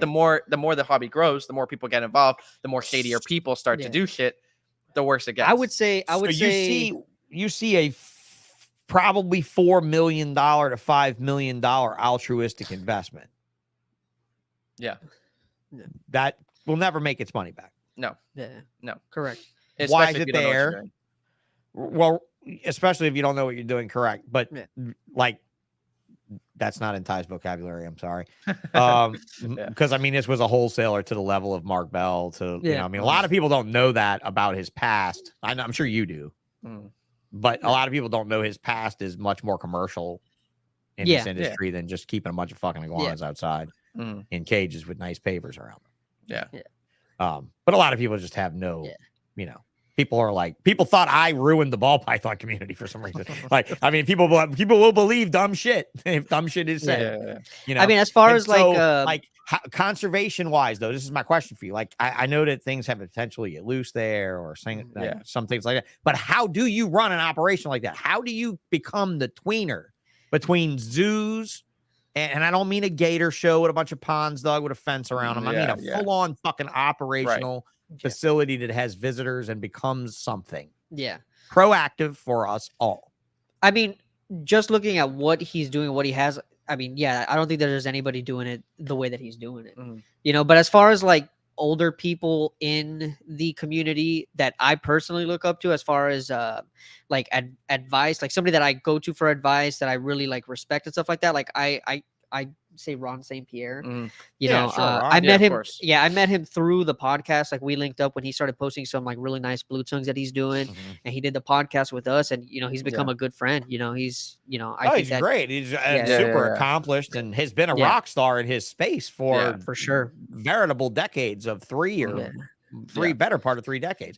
So Yeah. I mean, and you know, he might not pick me out of a lineup anymore from our old days, but to be straight with you, he was always a rock star breeder. He was not what I would call the importer flesh peddler, flipper, right. wholesaler type. So I Mhm. don't think of him like I think of Mike Van Nostrand, who is Mhm. probably Okay. my number one devil. Okay. If I had to put on a pitchfork, it's just Yeah. you know, if I had to roast one Mm. devil and say devil, I would think probably be Mike. But not For- his dad. But not his dad. Because his dad, even though his dad would have fucking hustled and flipped and done all that shit, his dad was a fucking dork for the shit. Yeah. Mike is not. Mike is in it for the money. And Yeah. only in it for the And there's a money. lot of that. I think Yeah. so. I guess more to your point, how do you get more to the conservation and like actually doing something that matters and is not just for the money? I think and a lot of it is difficult because there's a lot of this mindset of a right to keep reptiles. And it's funny because USARK literally is founded on that basis. We have a right to keep reptiles. We should still be able to do it. But the problem is that when you have this right, now it's yours personally, and there is no regulations. There's no standards for care. There's no, hey, this is something you shouldn't do. You shouldn't import this species. You should have this paperwork. You should keep this species in this way. None of that exists. And so everybody can kind of free-nilly do what they please, breed in racks, keep savanna monitors in like 10-gallon tanks. You don't have any, there's no rules. Whereas in the zoo community and actual conservation communities, you have game and wildlife commissions where they go ahead and actually place laws on you for what you can and can't do. You have AZA accreditation, so they an organization that actually checks zoological facilities and makes sure that everything is up to par. There's nothing like that for the reptile community. A lot of people thought USARK was going to do that. A lot of people thought USARK was going to be like the AZA for reptile keepers, and it didn't become that. It was more no, it's the pie body. jack. It's the pie jack for reptile keepers. Mhm. Because everybody was all P-Jack, however you want to say it. P-Jack, in the beginning of the USARK days, a lot of the benefits were P-Jack and USARK benefiting. And my point is, do you mind explaining that? What is PJAC? Yes, P-Jack is the Pet Industry Joint Advisory Council. Okay. So they would be the council ahead of everyone. They would be the one that made USARK look like a Boy Scout troop that met only on one Saturday a year. Like they are every zoo, every aquarium, every wholesale. Because you realize every public aquarium that buys tropical fish buys from a wholesaler that pet stores buy from. They do not buy from an AZA tropical fish supplier. They don't buy they buy whales and shit that way. Like they do that through the channels of zoological paperwork. But the main back and forths of shit that they kill every day is just simple stuff that they buy from an aquarium supplier. It's no different. And so then like when that CARES Act came up a couple bit ago with the COVID thing, right? And the CARES Act came into place and everybody threw up their arms about everything. The whole pet industry threw up its arms, guys. It's the first time I've ever seen fucking squirrel owners worried. It's the first time I've ever seen guppy breeders scared about their hobby. When they read the CARES Act, they're like, oh my God, I can't keep a parakeet next to a fish tank in my house. And I've been, and they're like fucking losing their shit. And they're coming to me and they're like, bro, have you seen this? And I'm like, bro, we do that every day. This is just some shit that we do in the reptile community. It's like breathing or fucking or something, or going to get something to eat, fighting a law. And so I do think that reptile keepers should be involved in the lawmaking. Absolutely. I think that if they're not, then that's you what end we up did. with ignorance, stupidity. That's what we did in Louisiana, bro. In Mhm. 2004, when the state of Louisiana said they wanted to outlaw or regulate the reptile trade, they were attaching it to the same bill that they eradicated chicken fighting with, the very last state to lose chicken fighting. They got rid of our primate ownership completely with no grandfathering, our big cat ownership completely with no grandfathering, no tigers here no more, bro. If they're here, they're unknown. They're non-documented. Everybody that was documented big cat keeper had to give their shit up, and all that, or move to Texas, where all the fun fuckers where everything's move. legal. You can do whatever you want. Yeah, right. I mean, that's it. I mean, carry a but- assault rifle from the McDonald's if you want. Well, but you can do that here too. We share a border. You can do that here. But in the way of that stuff, they made this law, and they're like, "How do we make a law? Like how? Like what do we do? Like what? We don't know anything. But we're Louisiana. We're the sportsman's paradise. This is where people come to kill animals. This is where people come to experience wildlife in North America, in the South, right? Fishing, hunting, all of that. So they actually allowed us to form what was called the Reptile and Amphibian Task Force. And it was a pet store owner, a breeder, a veterinarian, a law, an enforcement agent, one of each. And they all met on a law that everyone could swallow. Wow. And they also met on it in a non-fiscal quarter. So the state of Louisiana cannot charge you for the permit process at all. It's all the burden of the state. Interesting. You know, and so by that, our native snake permits fall under the fisherman's stuff. So we actually report to the Seafood Commission, part of the wildlife agencies. So I have to document if I'm selling native wildlife that I'm breeding, I only have to, file once a year and pay it once a year, and I don't have to file anything. But if I'm collecting wildlife from Louisiana and I'm selling it through my business, I have to do a monthly report on the wildlife that I've collected and stuff like that. But I'm still allowed to collect any wildlife that lives here and sell it, and so it's very interesting. I don't know how it will. The constrictor permit is attached to the venomous permit. So if you have one, you have them both. Weird. Which because they both have the same requirements of hours of keeping, locked cages, locked rooms, responsibilities like that. So they lumped it all into one thing, the restricted snake permit, and you can keep any venomous that's not native. And if you have the native permit and a venomous permit, you can keep any not native venomous. So it's very well done. And I had a guy on Instagram I noticed was commenting about Louisiana laws. He moved here from Arizona, and he said how great it was to come here and find our laws. Excuse me. I think that a lot of states could learn from this. Yeah, I think that's definitely a problem over here in Florida is that there's no cooperation. Something that we always talk about USARK on the podcast because we're pretty much three people with three very different opinions on the reptile hobby. Where I'm a USARK supporter, and then the other two are not. And we have we always have open conversations. This is the third guy down here. Dude, he's the loudest fucking one about this motherfucker that isn't sitting behind y'all talking. Yeah. But like, it's that me personally, I'm okay with more regulations if it means we get to keep the animals and I can continue my slippery business. slope. Yeah, it is a slippery slope, but it's like, okay, let's do this the right way, because what I'm afraid of is that, okay, we take away the reptiles, right? We start losing the connection between Jimmy that walks into the shop and his love for animals. So generations down, we just start building over everything. We forget about the wild. We don't have that connection anymore with animals, and that's what I'm afraid of. I agree. And I think even more, and this is where Chuck usually disagrees with me, is the potential that the reptile breeders have. The real people that are actually like at the forefront of breeding reptiles, the potential that they have for conservation is unmatched. It really is unmatched, because if, let's say, people like us, let's say we go ahead, the three of us, we decide to go ahead and start breeding. You start in Louisiana doing the black pines individually. You start getting some wild animals, Fish and Game start working with you to go ahead and produce them, and boom, you can go ahead and boost the populations again. You start working with diamondback terrapins here in Florida. Same story. I start working with, right now I volunteer at the OCIC. We do the same thing with indigos, but under a zoo setting. And so they have to have, they're a nonprofit, so they don't have money like a private individual would or a private business would. Yeah. They also have a lot of overhead from AZA and other organizations. Right. And they sometimes don't have enough to even pay like a lot of employees, hence why they depend on a lot of volunteers. Yeah. But let's say individuals and people at the head of the fields were to take it upon themselves to, do something with conservation. You devote one space in your room to go ahead and do the thing.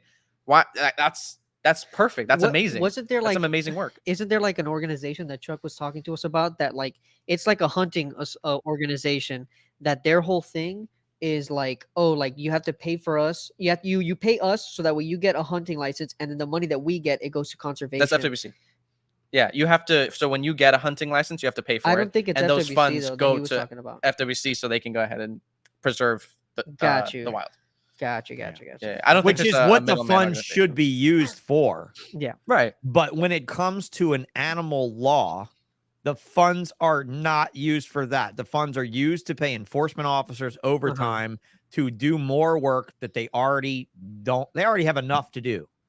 Yeah. Right? I mean, that's my opinion. Okay. So I will throw up one of my sponsors' comments. So you want more government involvement. And when I say this, let me say this, okay? And then I'm gonna let you go on this because I want to hear your point. Yeah. But in the gun world, you have a large percentage of Americans that are pro-gun. Way more than ever would be pro-reptile. I'm sorry. Yeah. Way more. Sorry. You'll never fucking flip that many people, bro. Maybe Elon will. There are in people his future. There are singular AI people. Society. There are singular people in the United States that have more guns than probably there are ball pythons in the industry. No. But okay. I can believe that. But I firmly know now where you vote, and I don't need to talk to you anymore about politics. All right, wait. So this whole government thing. Okay, so so please tell me about that. Okay. Like, because I mean, honestly, it's less tough, laws are going to be like the so, Republican libertarian way of life. But so check this out. So my parents, okay, I know I look white. I'm Hispanic. All right. I'm from Miami. We're Hispanic down there. All right. Yeah. So my mom is Cuban. My dad is Nicaraguan. Okay. They both come from a place where the government pretty much destroyed the country. Oh yeah, Nicaragua especially. Holy fuck. Yeah. And if you wanted to go to a goddamn housing project of animals, that's it. My dad lived in Jinotepe. Jinotepe was the site. He was alive for when they had the war there, when the Sandinistas took over. You know, my dad was there, like literally getting the badges from the soldiers that were dying. You know, so I'm not gonna say I want the government to be involved, because I know from my parents' history what happens when the government people have too much power. My point is that, dude, if a little bit more permitting means that we get to keep doing this shit, I want to keep doing this shit. So let me guess, you would sacrifice a retic breeder in a heartbeat. You would roast that motherfucker on the spit and enjoy picking the meat. This is the thing with those snakes. This is the thing with those snakes. It's just like, I like him. I like the other guys. It's a little bit. Bro, should everybody have a fucking 20-foot snake, dude? No. That's the thing, man. That's the thing. But should, like, Jimmy that most comes people in that shouldn't have outside of a Kenyan fucking sand boa, son. Yeah. But that's what I'm saying. It's just like, and there's no self-regulation within us. You know, we're just like, I'm gonna breed whatever the fuck I want, and what it's my right or whatever the fuck. There's self-regulation, but it comes from a moral standpoint alone. And there's a motherfucker like that motherfucker I met in Tinley that told me he had 300 female Malin retics to breed. Jesus fucking Christ, dude. Yeah. I wanted to stab him. I wanted to find out. I would stab him right there. But you know, I mean, it's like I swear if I wasn't in a wheelchair, he would have hit me after what I said. There's no doubt. We went in, we went from the parking lot into the lobby in Tinley at like 1 a.m, cursing, screaming at each other like we were about to fucking kill each other. Like walked in the lobby and everybody was like, whoa, why are you yelling at Sean like that? And he was like, you know this motherfucker? I'm about to fucking fuck his wheelchair ass up. And I'm like, okay, Christ, come on, fuck me up. I was trying to get him to hit me so I could sue his ass and take his collection from him and kill him. Put it in the fucking freezer. Feed some cobras with it. You know, chop that for shit me, up. I mean, it'd be one thing if they will figure it out, because they will get a law that says Python reticulatus no more, and Garrett Hartle will say, Yeah, but the things that he's working with, like, how am I gonna pay my mortgage? That can't happen. I live in California. I got to pay bills. How's that gonna happen? And guys like Garrett, who have an incredibly well mannered personality, will be able to say, hey, because you know Garrett from Reach Out Reptiles, for fuck's sake, of all names to use, right? Reach Out Reptiles. He's kind of an ambassador for that shit. And honestly, I would think he'd be at the forefront of trying to change the taxonomy of that whole group. But that's the thing. Like, a lot of the stuff that he's working with, like super dwarfs and stuff like that, that's like manageable. Yeah, you know, change but a Coyote from a Python reticulatus to Python Coyotidensis or some shit. Yeah, right? and like it's just, at the end of the day, like, there are too many people trying to work with the shit that they want to like ban, and it's just like, dude, fucking breed ball pythons for Christ's sake. Everybody wants a fucking ball python, bro. Like, I know it's not the coolest and the sexiest thing in the world, but it's just like, you're gonna fucking sell 120-foot snakes to these people. Like, I graduated high school in '97 with a guy named Mark Stansberry. If you're listening to this, Mark, fuck you. All right, Mark Stansberry comes in. He went to high school with me. I mean, we got in a fight on the gym court and all that shit when we were freshmen. I mean, I knew the dude. Like, I knew him pretty well. And he rolls in my pet store I worked at for a few years to buy a fucking Burmese python. And I told my boss, I ain't Not selling him. him a Burmese python, Not bro. him. And my boss said, you sell him to Burmese or you find somebody else to write you a check. Yeah. And I said, nah, dude, you go sell a fucking Burm. He's like, I'm serious. I'm busy right now. I don't have time for this shit. Go sell a fucking Burmese. And so I went out there and I sold the fucking Burmese. That Burmese, the first time it got loose, he had it in an MDF cage in a yard in Louisiana. Ugh. Literally rained once. It pushed its way out as a 4 or 5 foot animal. Yeah. Got loose. Neighbor caught it. Fucking police department was all up in arms about it. You know, all this shit, right? Then he gets the snake. They give him the snake back. They allow him to take the snake back, right? And he puts it in a mobile home and he uses the kitchen window to give it water in the sink and throw rabbits in the mobile home. Loose in the mobile home. The mobile home has the Burmese shit and everything all over it, right? And it gets out of that and eats a woman's dog. Jesus. Okay. And we get a law in this little town against anything. Like, it's one of those laws that's written on a napkin that says I can just decipher this how I want, right? Where it's like, oh, how many snakes do you have? Oh, that sounds like too many snakes to me. Yeah. Like those kind of laws. Yeah. Right. And that's what happens from fucking Mark Stansberry's. Yeah. And you know, for me, with government involvement, I think Florida is full of Mark Stansberry's. Florida has proven in a lot of instances that a lot of people should not have these animals. They shouldn't. There's too many invasives here. There's too much problems with keeping reptiles. And the thing is that I've met a lot of people that are really good with keeping reptiles. They do phenomenal work. They're doing good stuff. And it sucks that the people that don't know what they're doing, that don't care, make it shitty for everybody else. We were talking about Mardi Gras. We had a warm Mardi Gras weekend. Know what that means, bro? I saw fucking tons of albino Burmese pythons on parade routes. In pictures. Yeah. One of my ex-employees that worked at my fish shop, all in pictures, posing with it like it's some great thing. And if she still worked for me, I'd be like, why didn't you tell that motherfucker to bring it home, put on some heat, be responsible? Yeah. And I don't want to like, why you like grab that motherfucker in the street and educate him on just why you're causing me a problem right now. I don't want to shit too much on like big snake keepers because like to each their own, but it's also like you could have the big snake, right? But is it like responsible to breed it every season? You know, like to and that's a question that I ask. I'm just like, damn, dude, like there are responsible people, but unfortunately the majority of people are just not responsible. There's one particular person and it irks me. I don't know who they are, so I can't count them out. But Since we have kind of a burn book on this one, by the way. She breeds anacondas, right? And she does it in like maybe 6, maybe 10 by 4 by 2 enclosures. And I'm like, all stacked on top of each other, a room full of them. I'm like, that is so a man or a woman? A woman. It's a lady. Yeah. And I'm like, it is it's pretty easy to know her name. Yeah. I don't know who it is. I legitimately don't know who it is. Actually, I don't really have so sad. Like I get like I'm with you there, and then I'm not at the same time because I don't feel that it's okay. All right, you ready, Tino? It's like anybody that you know with an aquarium with a triggerfish in it. Just saying it swims 50 miles a day, but I'm just saying, like, you can't breed it in captivity because its breeding range is like fucking 10 square miles. But like, you know what I mean? Like when you get into something like that, it doesn't stop us every day from shoving one in a net from the ocean in a wholesaler's box, killing 5 of them so you could take one of them home for 3 weeks and kill it. You know, and I will tell you this. The number one reason that I am not in the aquarium industry anymore is the death and the acceptable serial killer nature of aquatic keepers. I would like to be a coral grower. No, I would like to be a guppy breeder. If I ever get out of reptiles, it's going to be because of turtle breeders, of turtle keepers. And honestly, that's a Florida thing, son. You go anywhere outside of Florida, people do not give a fuck about things with shells, except for like buying stuffed animals and like watching TV shows about ones that talk and things like that. Like nobody gives a fuck about it. It's like, dude, turtles don't talk for real. I thought they talked. Like, they don't eat serious right now, bro? Yeah. Right, exactly. They don't eat. Wait a minute. Do you mean your turtle eats pizza with vegetables on it, not gummy bears? What the fuck? What in the actual fuck? You know, and honestly, dude, the ignorance there is hilarious. And the fact that a customer would come in and kill a fish and come in next week and buy the same species of fish and kill it in the exact same way again is like, oh my fucking God.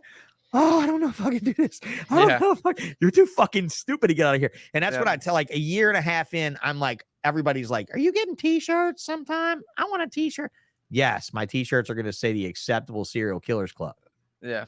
It is really the biggest group of serial killers ever. Yeah. Yeah. All the same way, all the same method, disposes of the body in all the same fucked up ways. Yeah. You know, I mean, like everything about it, like the ones that put them in the, like, I just throw them outside in a ditch, you know, and you're just like, there's no repercussions. There's no laws. No, what was the loss? You lost $25 on your yellow belly slider. That's it. Whoops. Right. Or you go to the river and you see a fucking giant pleco just chilling on the sand in the river, and you're like, what the fuck? Yeah, this isn't supposed to be here. And what are the odds of me seeing this animal right now? How many more of them are in this river?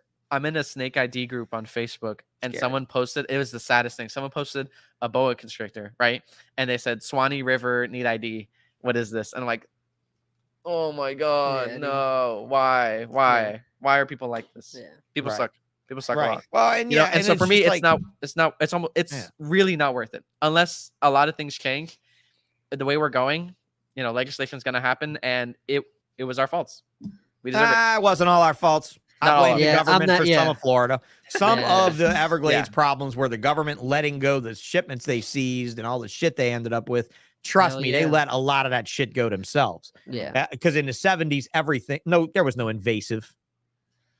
Invasive was like your mother-in-law in the 70s. There was no invasive to reptiles in the 70s.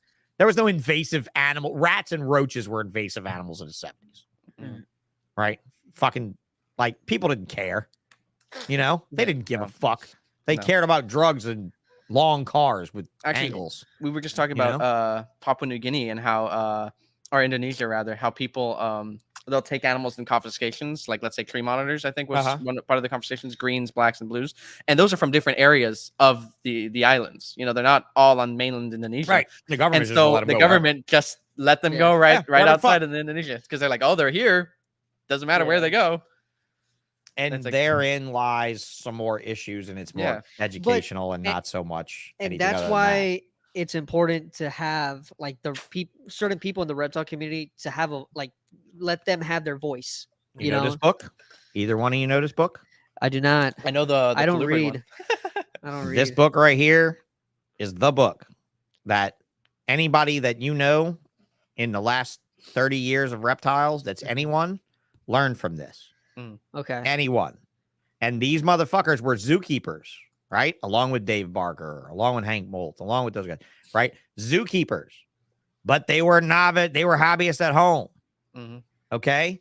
So at what point did we bring the knowledge to the zoo and not the fucking bureaucracy of the zoo helping us whatsoever? I think a zoo should be involved in the conservation of everything, but it should be focused on the shit that only it can do.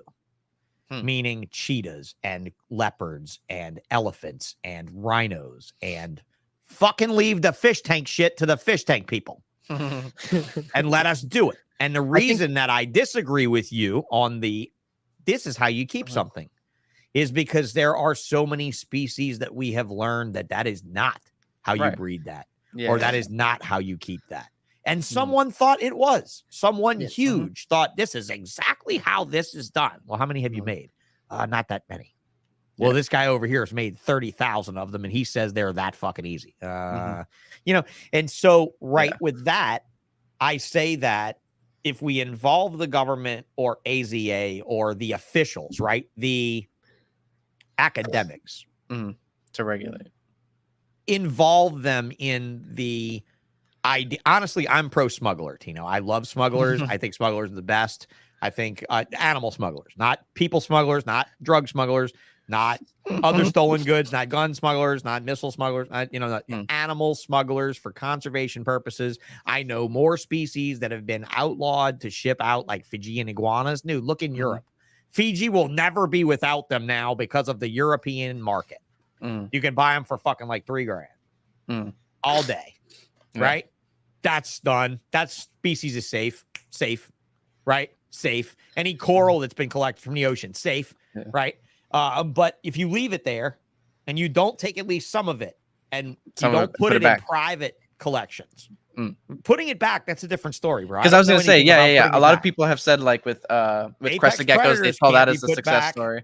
Right. Like, I don't know. Like, apex predators can't be put back, and there's so many things that can't be put back. Like, a coral could be put back, bro. A diver could go down with some super glue and glue a coral on a rock, and it's just the same. It's just the same. It's exactly the same, in fact. But in the way of, in fact, the corals in captivity can even be more temperature hardy. So I'd be interested to see if you had a high temperature area, if you transplanted corals that were captively conditioned to higher temperatures, that you couldn't get them to grow and thrive in 85-degree water instead of 78-degree water. And honestly, here we have a changing world, right? We all agree the world is changing because of us. And in that ever-changing world, these animals are changing along with us. So I don't want to see too much involvement with government and stuff aside from conservation, like protect certain areas, keep certain major flesh peddling fucking rapist bullshit to a minimum, right? Yeah. I mean, this is not Africa. We don't need an anti-poaching league, that goes and kills poachers, but it sounds like fun. It sounds like a good way to spend a Saturday afternoon. Yeah, I mean, it sounds like fun to me. If I go to Africa, that's the hunt I want to go on. Yeah. I mean, I don't want to hunt a Nile crocodile, although one of my good friends did. One of my good friends got Tanzania's annual permit in like 2006 to hunt a Nile. Jeez. But they were going to kill a Nile anyway. Why not sell it to a fucking rich, white hunter guy from America? Yeah, I mean, in the end of the day, if more regulation does happen, I think that it will regardless, but it should. Certain voices in the reptile community should be involved with that kind of shit, because if not, then the government's just gonna fucking steamroll us, man.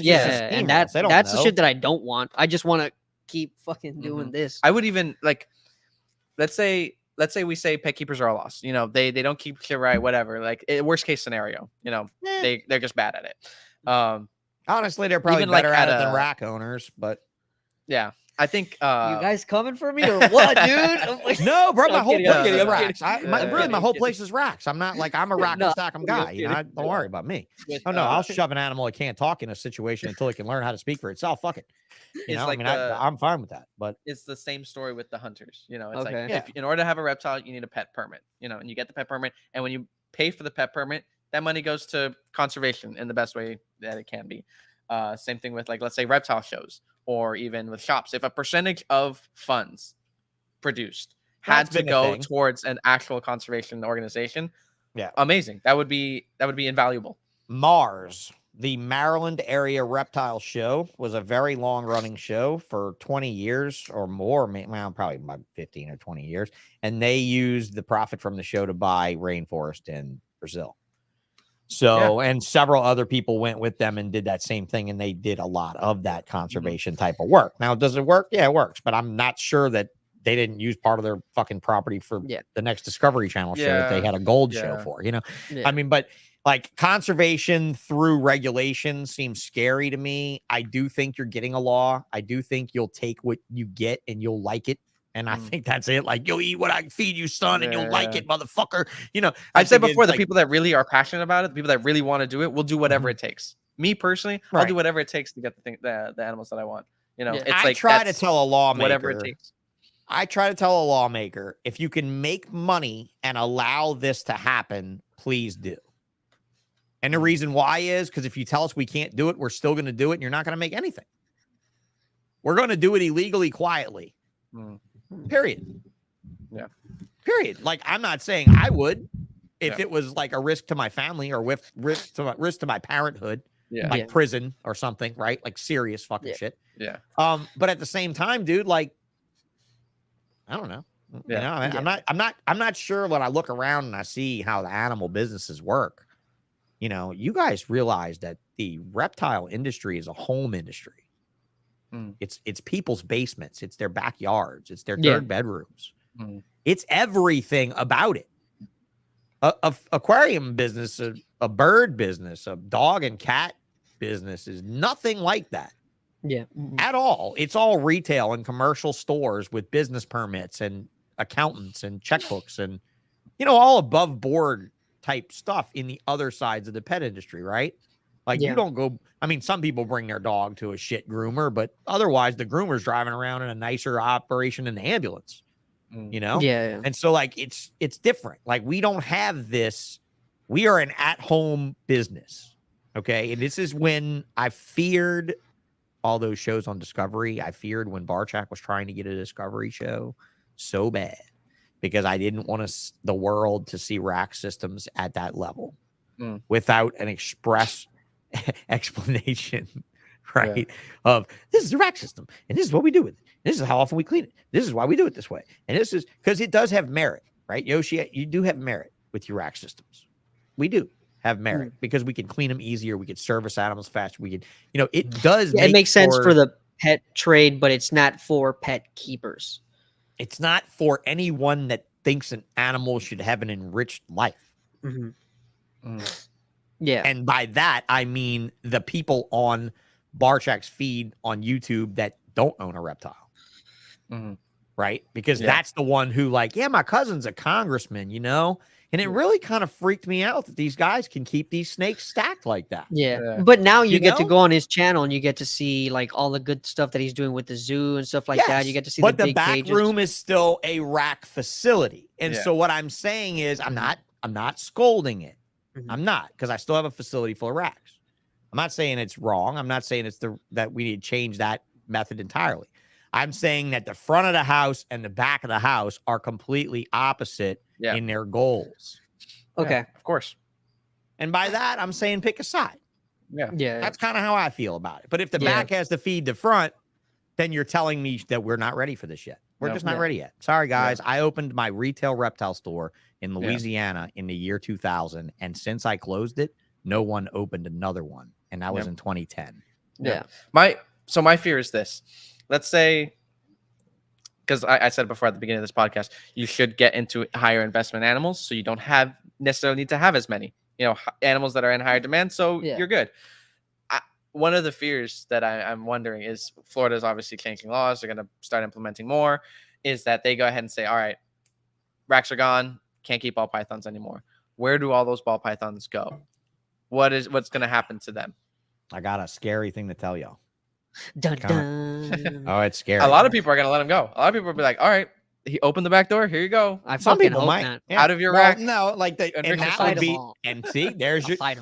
You know what, Tino, say that loud and proud, bro. Yep. Because you know what, that'll be the reason that they don't outlaw them. That singular reason of a mutually assured destruction. Like we're mad with this shit, bro. We're mad with this. I've said before that even if mutually assured if destruction. FWC really wanted to destroy the reptile community, they could do it so my easily. God. So Here we quickly. go. Listen to what he's So about to say. quickly. Just listen to what he's about to say. Oh, it's scary, bro. They could just put every single feeder species on a ban list. Yeah, that's it. Every single feeder species on a ban Dude, list. he hasn't the stopped reptile talking hobby about is this done. shit. Yeah, but bro, how many people do you think? All right, I'll put it to you this way. This is how I explain it.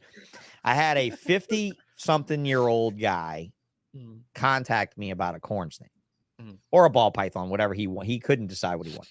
Yeah. It turns out he lives literally down the street. Now, my subdivision, the smallest property in my subdivision is 3 acres. The largest is 20. I'm on 5, and he's on like 10, about 300 yards down the road. Yeah. Right. Now, when he found out that this building that he's driven past, that he's seen every fucking day since he moved out here, was a reptile facility, he was like, I can't believe that. That's crazy. I can't believe that I knew about you and your company all along, and I never knew you were literally in my neighborhood. Like, we are in the neighborhood together, And I was like, yeah, man, I'm here. And I was like, you know what's crazier about that? And he said, my wife doesn't really like snakes. I'm trying to get her used to it. Again, these are, aft middle-aged people, past their age point, past their midlife. And he said, my wife's so freaked out about snakes. Man, she'd be crazy thinking about that there's that many snakes in that building that's right down the street from my house. And I was like, now the crazy thing is, bro, I don't got shit now. I was like, when you were building your house, I said, here's what I want you to tell your wife. I want you to tell her, hey, you see that building that's right up there, 2 houses off the corner? Yeah, you wouldn't believe what's in that building. And when we picked out our retirement plot, the plot of land we were going to build our house on to die on, when we picked out that plot and we went ahead and built a $300,000 house on that lot. I told him, you never imagined that building right there was filled with thousands of snakes.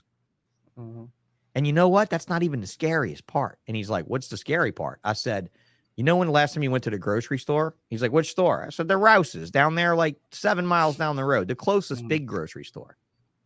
Imagine what was in the people's houses that you drove past going to the grocery store. Yeah, right? If you're anywhere near Detroit, there could be people tied up in the basement because it's been happened there several times already. Chicago, same thing. And so you're telling me that my basement building full of snakes is not even nearly the scariest thing you drove past today. No. And you had no fucking idea what it was. No idea. So you had no idea. You had no idea what a responsible keeper was. I mean, my neighbors know because I have a fucking like 2,000 square foot iguana facility outside. It's like a micro Thai parks that I used to have albino greens and stuff in. So, you know, they would be cutting their grass, seeing like giant Lutino lizards sunning all day. Yeah. You know, it's a normal thing for them. But in the early days of me being here, I would say they were probably pretty concerned, a couple of them. Yeah. Yeah. But when they came to my op and they saw how we ran it, they're like, holy shit, I had no idea. Yeah. You guys have an ultrasound machine, you have rooms to incubate eggs, and you have, you know, and so from that effect, I think that conservation comes only from education, and that legislation has to be way the fuck out of it.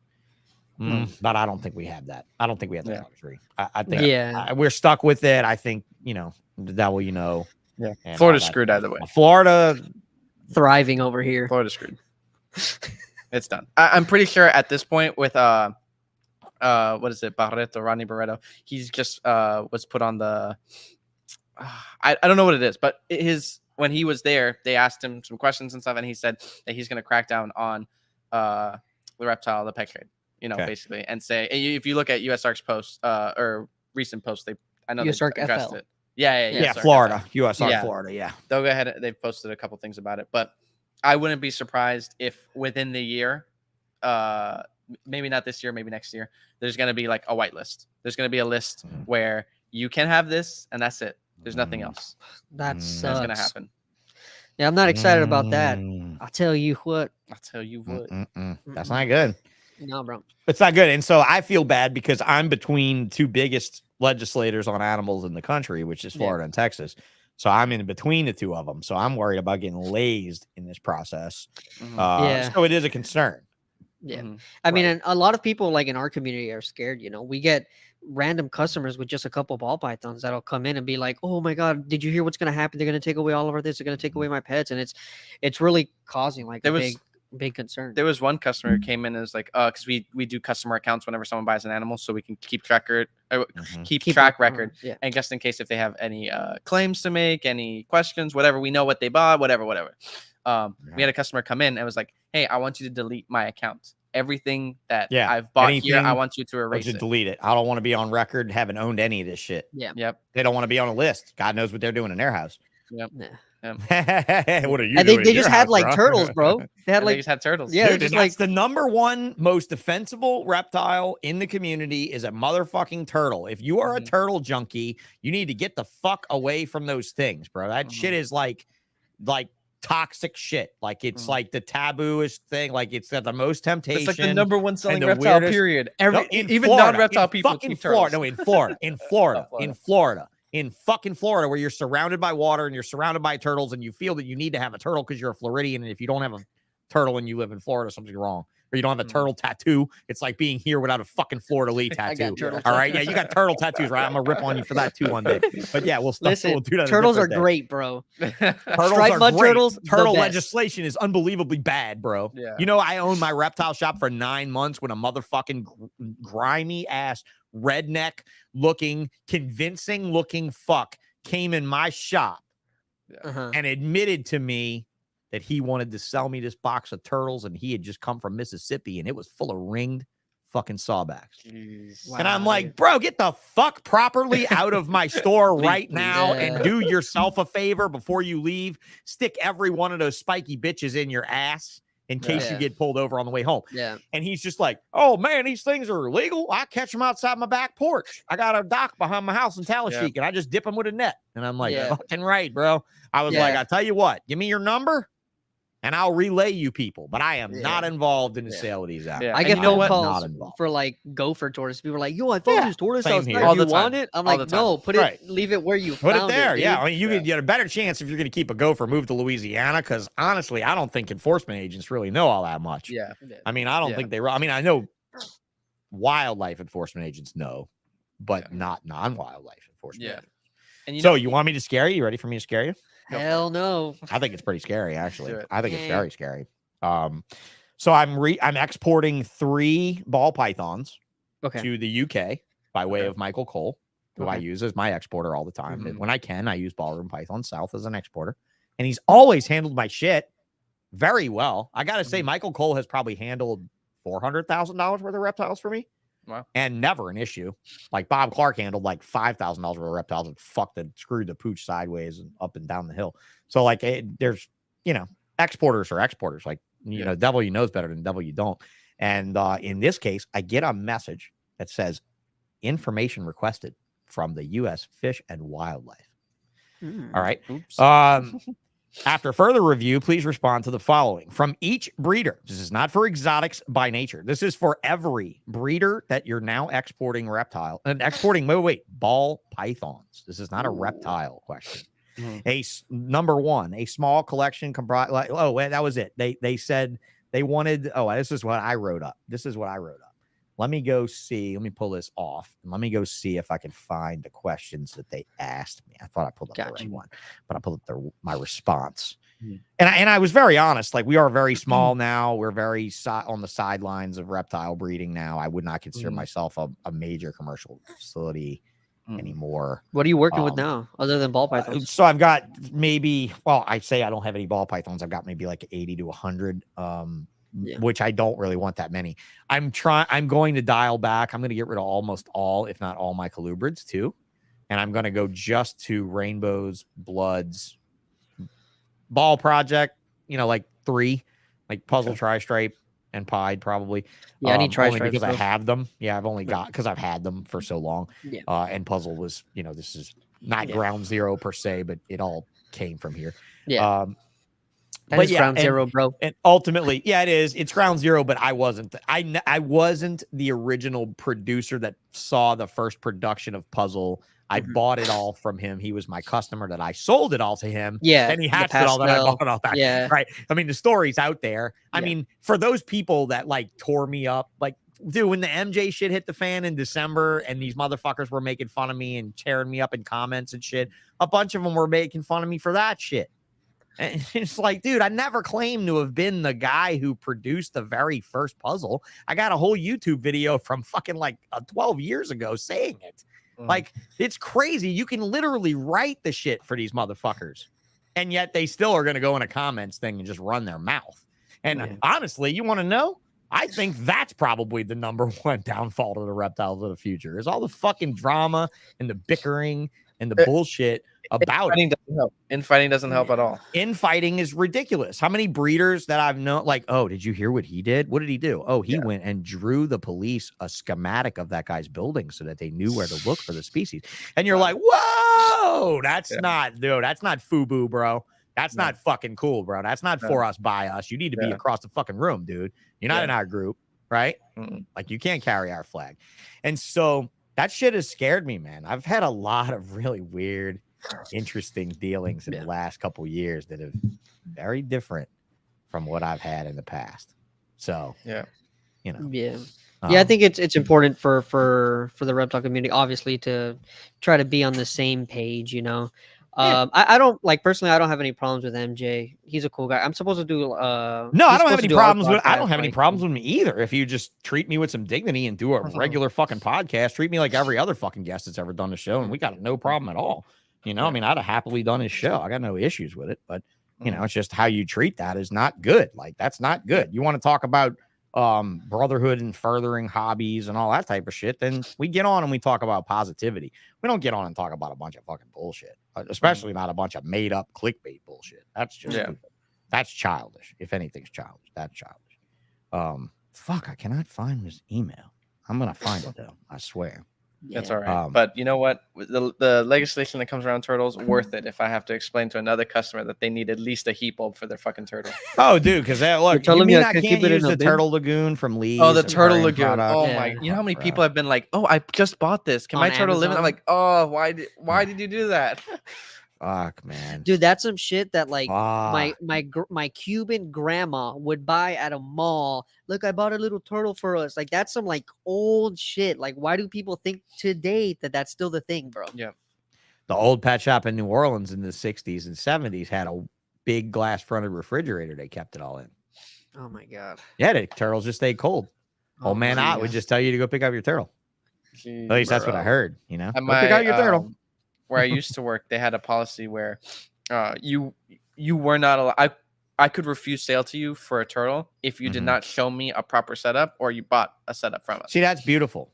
That's beautiful. But some people would say like that's Nazism. That's the Gestapo at work. That's your rights being taken away. And it's like, what do you mean? I'm just asking it's you to not. have a nice place it's for your not. turtle. This is a private sale in a country prided on private business. So you get the Yeah. fuck out of here. This is my business. I can do it with whoever I want. Yep. This is not a public business. You're the type of asshole that bitches about your Facebook post being removed on free speech. Fuck you. Facebook is not the government. Facebook can say, I'm going to remove everything about red beans and rice because Yep. I don't like beans, because Yep. I don't like farts. And that's how I'm standing. And they can remove every fucking can. post, and then everybody can bitch about it all day long. And they're never going to, it's never going to make a difference. This was I really wanted to bring this up on this show too. So I'm going to fucking find this soon. So Yeah. entertain Why don't me. you paraphrase it? Why don't you, or you want to read? No, it I word by don't word? want to paraphrase it. That's the point. Got you. This is important and worrisome enough for me not to paraphrase it. Yeah. If that makes sense. No, I get you. So ultimately it was just like, I will paraphrase it because it's frustrating now.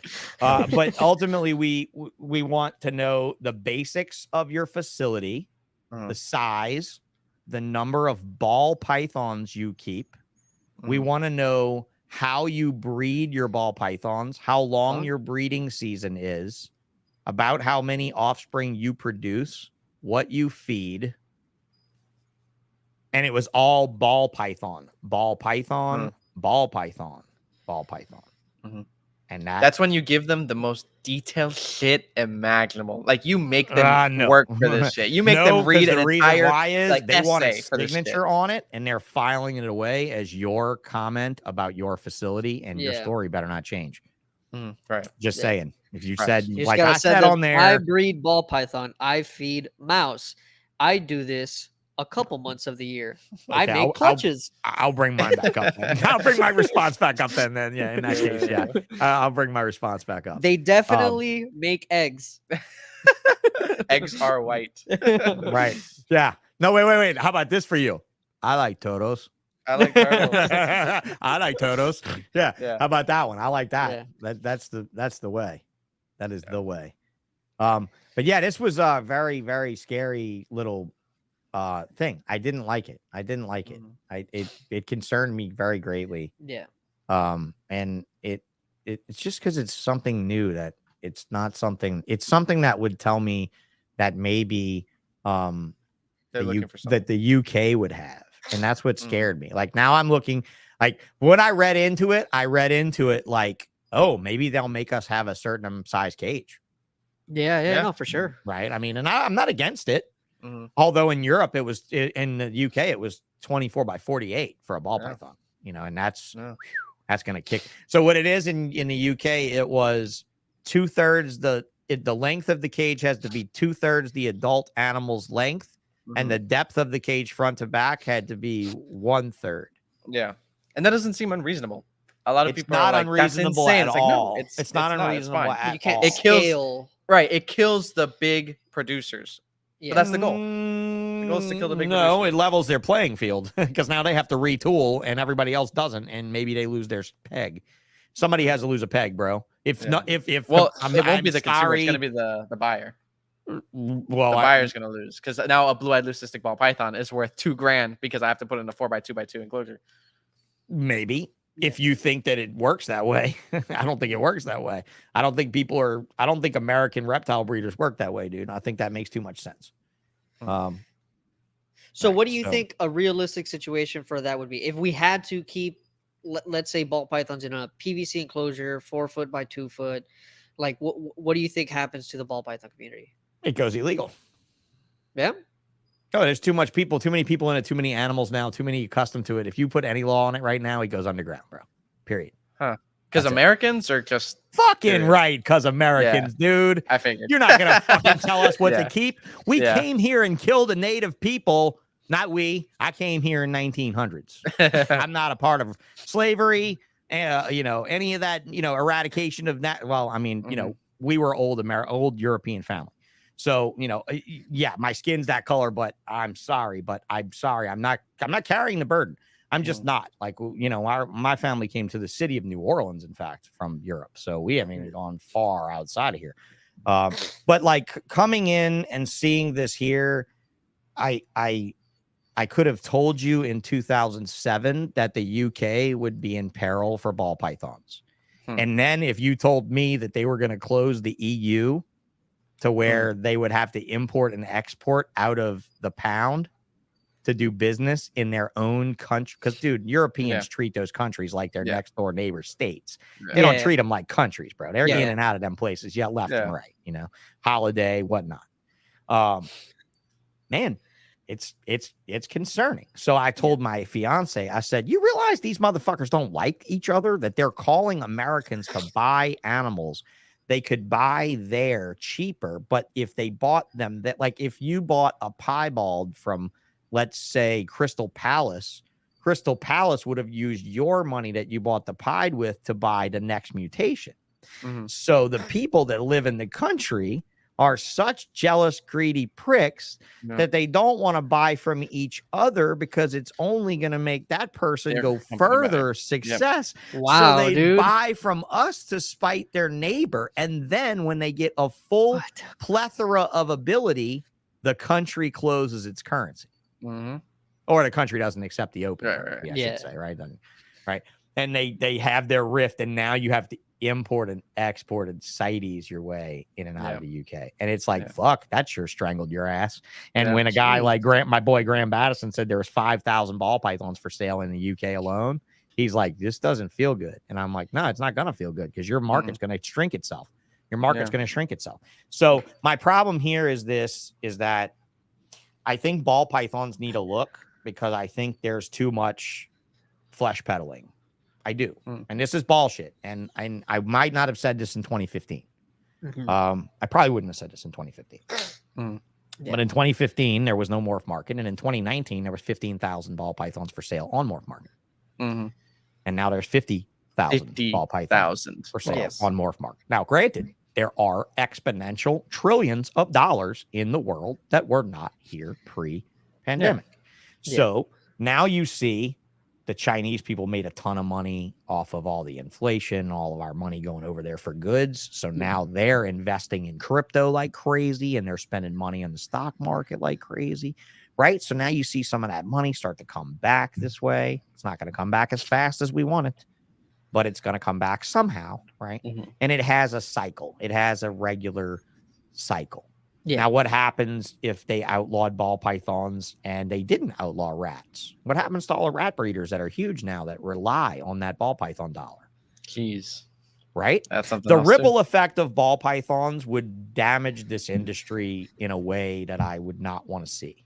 Therefore, I am not for it. I am totally against it. I do not want to see all of these people fail. I would like to see some people lose a peg. Only for someone else to take the peg. Not for that guy to lose the peg, bro. Like, it's like that fucking stick in Daytona, right? You only get to hold a stick for a year, and then you got to rebuy the bitch at the US ARC auction. That's it. You only get to do this for a certain, and then you got to re-up, right? And I'm sorry to say that of US ARC, like when I was still going to shows, again, 2019 is when I stopped going to big shows. There were not very many breeders giving up serious shit. I was giving up $5,000 puzzles for auctions. Just giving them up. Because there was no way I could write US ARC a $5,000 check. And Phil only told me he wanted a couple grand. But I'm like, why would I write you a check for a couple grand when I could give you tens of thousands a year in donations that no one else is really doing. I mean, yeah, they are doing it, but like, really?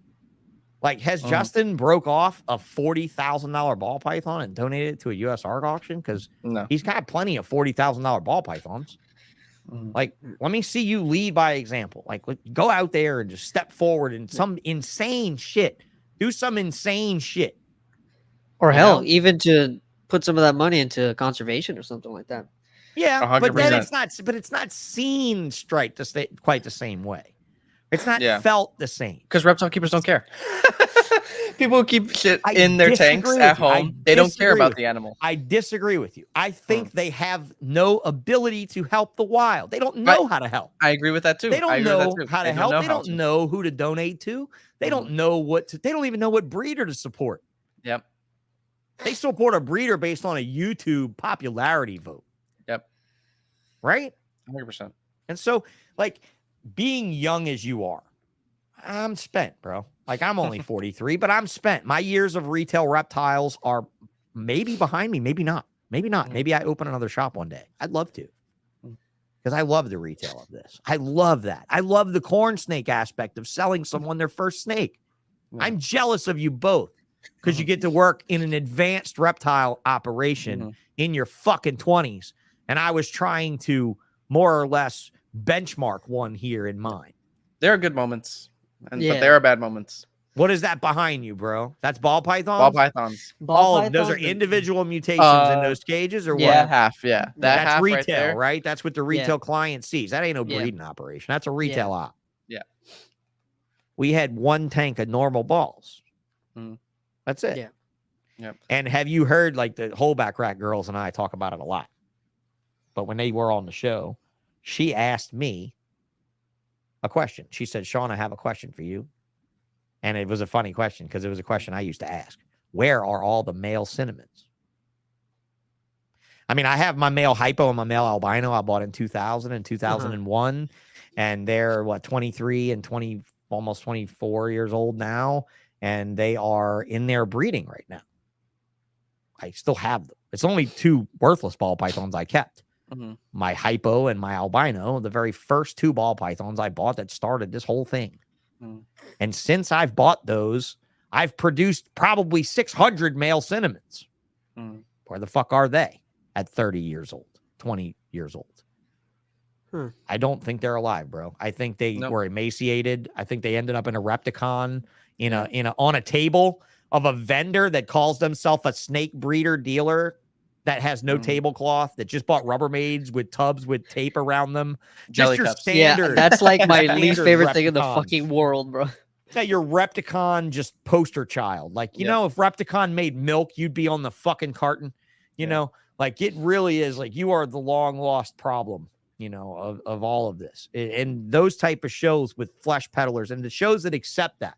The shows that don't go to that person and say, please kindly take the fucking shit home with you until you can represent yourself properly, professionally, Ben Cole, responsibly. Yeah, but at least Ben worked for a big company, so he's still kind of reined in by that. Like, I mean, you know, I don't really know. Honestly, I used to comment about most Florida people because I didn't see a lot of self-patrolling in your groups. Nope. Yeah. I didn't. Nope. I didn't. I wasn't ashamed of myself to tell that guy in the parking lot at Tinley about his 300 retics and telling him that I hope he gets in a tragic accident on the way home. Yep. You know, I'm sorry, bro. I hope you don't have kids or anything, but if you do, they'll cry it out. They'll be fine. They'll get over it, you know? And so I had one person come in with a ball python, and this ball python was in a pet carrier, like what you would keep, like you'd carry your cat or dog to the vet in. And I'm pretty sure that was its home for at least a little bit. Damn. It was emaciated, had stuck shed, prolapsed, its mouth was open from an RI. I mean, everything was wrong with this everything. thing. Everything up short of it being dead. It was still alive, still kicking. And the guy was like, he's like, oh, could you tell me what's wrong with it? And I'm like, dude, I couldn't tell you what was right with this animal, you know? And he's like, I'm like, please take this to a vet. Try your best. You know, this is not the place for this. And he's like, no, I can't. Is there any other option? And I'm like, you can euthanize him so that he's put out of his suffering. And he's like, can you euthanize him? And I said, no, dude, I'm not killing your snake. This is on you. You did this shit. That's right. That's right. So I did have a policy in the 10 years that EBN was a retail walk-in store. If you wanted to come in my store with a dead animal, a sick animal, or anything like that, and you were responsible, we did not give you any credit. We didn't give you any refund. We didn't give you anything until you cried. You had to physically cry. And I have made 6'6" door-sized men cry like a fucking girl, where they needed to go in the bathroom for 20 minutes and work their shit out. Yeah. Where I told them that you took an animal, you shoved it in a box, you locked it in, you took its water. Motherfucker, I would torture you in ways that Saw would make an 18th film with and be like, well, this is fresh. Yeah. You know. They deserve it. They deserve it. Horrible shit. Horrible shit. And the no heat, no light. Bro, in the year 2000, we brought in 200 green iguanas and we gave them away for free with the purchase of a UVB tube and a bottle of mineral. Jeez. Oh my God. But we bought the iguanas for 97 cents landed from El Salvador. Jeez. That's crazy. But I was buying ball pythons for $2.25 to $3.25 landed for that back then. Yeah. And honestly, I could put 500 ball pythons in a wall of racks. I'd keep 2 of them in a tub. I'd separate them to feed them. Of 500, I'd lose maybe 50 because we didn't know that about the assist feeding that we know now. We would wait so long for them to eat on their own, bro. Now, we would just assist feed them after a couple weeks and they'd be right on track. Yeah. How many normals I put in the ground just not knowing that one little trick, guys. Just that one little thing that every ball python breeder that's watching this or turn this show off after all the fucking anti-ball talk we've done. You know, or I should say anti-commercial ball talk. What do you mean, man? I just got my Freedom Breeder order placed yesterday and they're going to ship it next month and I don't know what I'm going to do when they change those. Yeah. Yeah, you gotta listen to one of these podcasts where they just fucking rail on me for breeding ball pythons with fucking racks, dude. I'm just like, yo, I'm just trying to do my fucking best out here, dude. I am of the opinion racks have their place. There is a certain place for racks, especially for baby snakes. I don't think you need 4x2x2 enclosures for your baby snakes. No, of course not. They wouldn't do well. They wouldn't do well. They would stick their head out of a hide and say, what the fuck lives in here? I'm not coming out for a week. And they wouldn't eat. I mean, that's a known fact. We know that happens. That's a stress factor. Does happen. That's, you know, not maybe that often as we like to think it happens by talking about it. But I think you guys are at the forefront of what we need. Yeah. I like you both. I love the differences of opinions. I think that's great. I thought I was going to get on with a couple of young, fucking trendy. I'm not going to get into political orientations with you with the gun comment earlier, but you made some enemies on this podcast. Probably not me. I don't care. Not me. I have a gun safe and I have hardly squeezed off rounds in 10 years that I've been in a wheelchair. I live in Florida. I'm not afraid of anything. Right. However, I do have a small collection of guns. But I mean, to have the differences of opinions where you're kind of like the conservationist, Tino, where you're a little bit more like, let's put it like, wait a minute, I'm gonna pull a Tom Crutchfield thing, the keeper and the kept, or the keepers kept, to tell the keepers how to keep themselves right without keeping the kept in kept situation. I don't really know how else to say it other than like his fucking things on his pictures are just like, bro, like it's just old man stuff, but I get it. And at the same time, he fucking kept like crocodile monitors and fucking, you know, fucking cattle troughs. And I mean, it's just like, where do we go from here? I don't necessarily feel that diamond pythons should not be in cages inside, but I'm liking the fact that mine are going to die outside, but I would never have sent them to Tom ever. I'm just saying. And I don't mean that in a way of distrust. I mean it in the way of, like you said, old school. Okay. The first Iguana Fest, I was there working the donation booth at the front of Ty's place. And Tom brought a pair of iguanas, one of those albino red crazy ones, right? When they were like $5-6 grand for a pair of that and a het, something like that. And he brought a $5,000 to $6,000 pair of iguanas to an auction. You know, albeit in Florida, he rolled out of bed and put on some shoes and got in the car and came on over to Ty's place. Dude, I haven't seen a pet carrier that fucked up since I was filling them with rodents in a pet shop, and people would come in. Like, he brought it in like this pet carrier with a hot pink lid, like a Lee's brand pet carrier, you know, Pal Pen, whatever, with a hot pink lid, with the corner cracked, and it was all scratched up, and it shit stains all over it.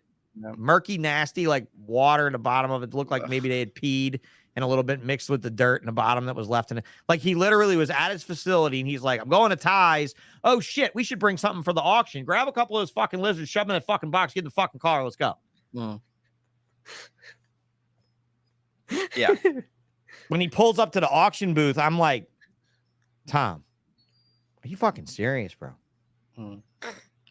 What do you think, man? You don't think that's a good donation? It's a great donation. And I'm like, I'm not even gonna say it. Fuck it. Fuck it. It's deaf ears. It's deaf ears at that point, right? Yeah. But the pride in that scared me. Now, granted, should a $5,000 lizard be treated better than a $5 lizard? No, it shouldn't. Your green and null should have UVB.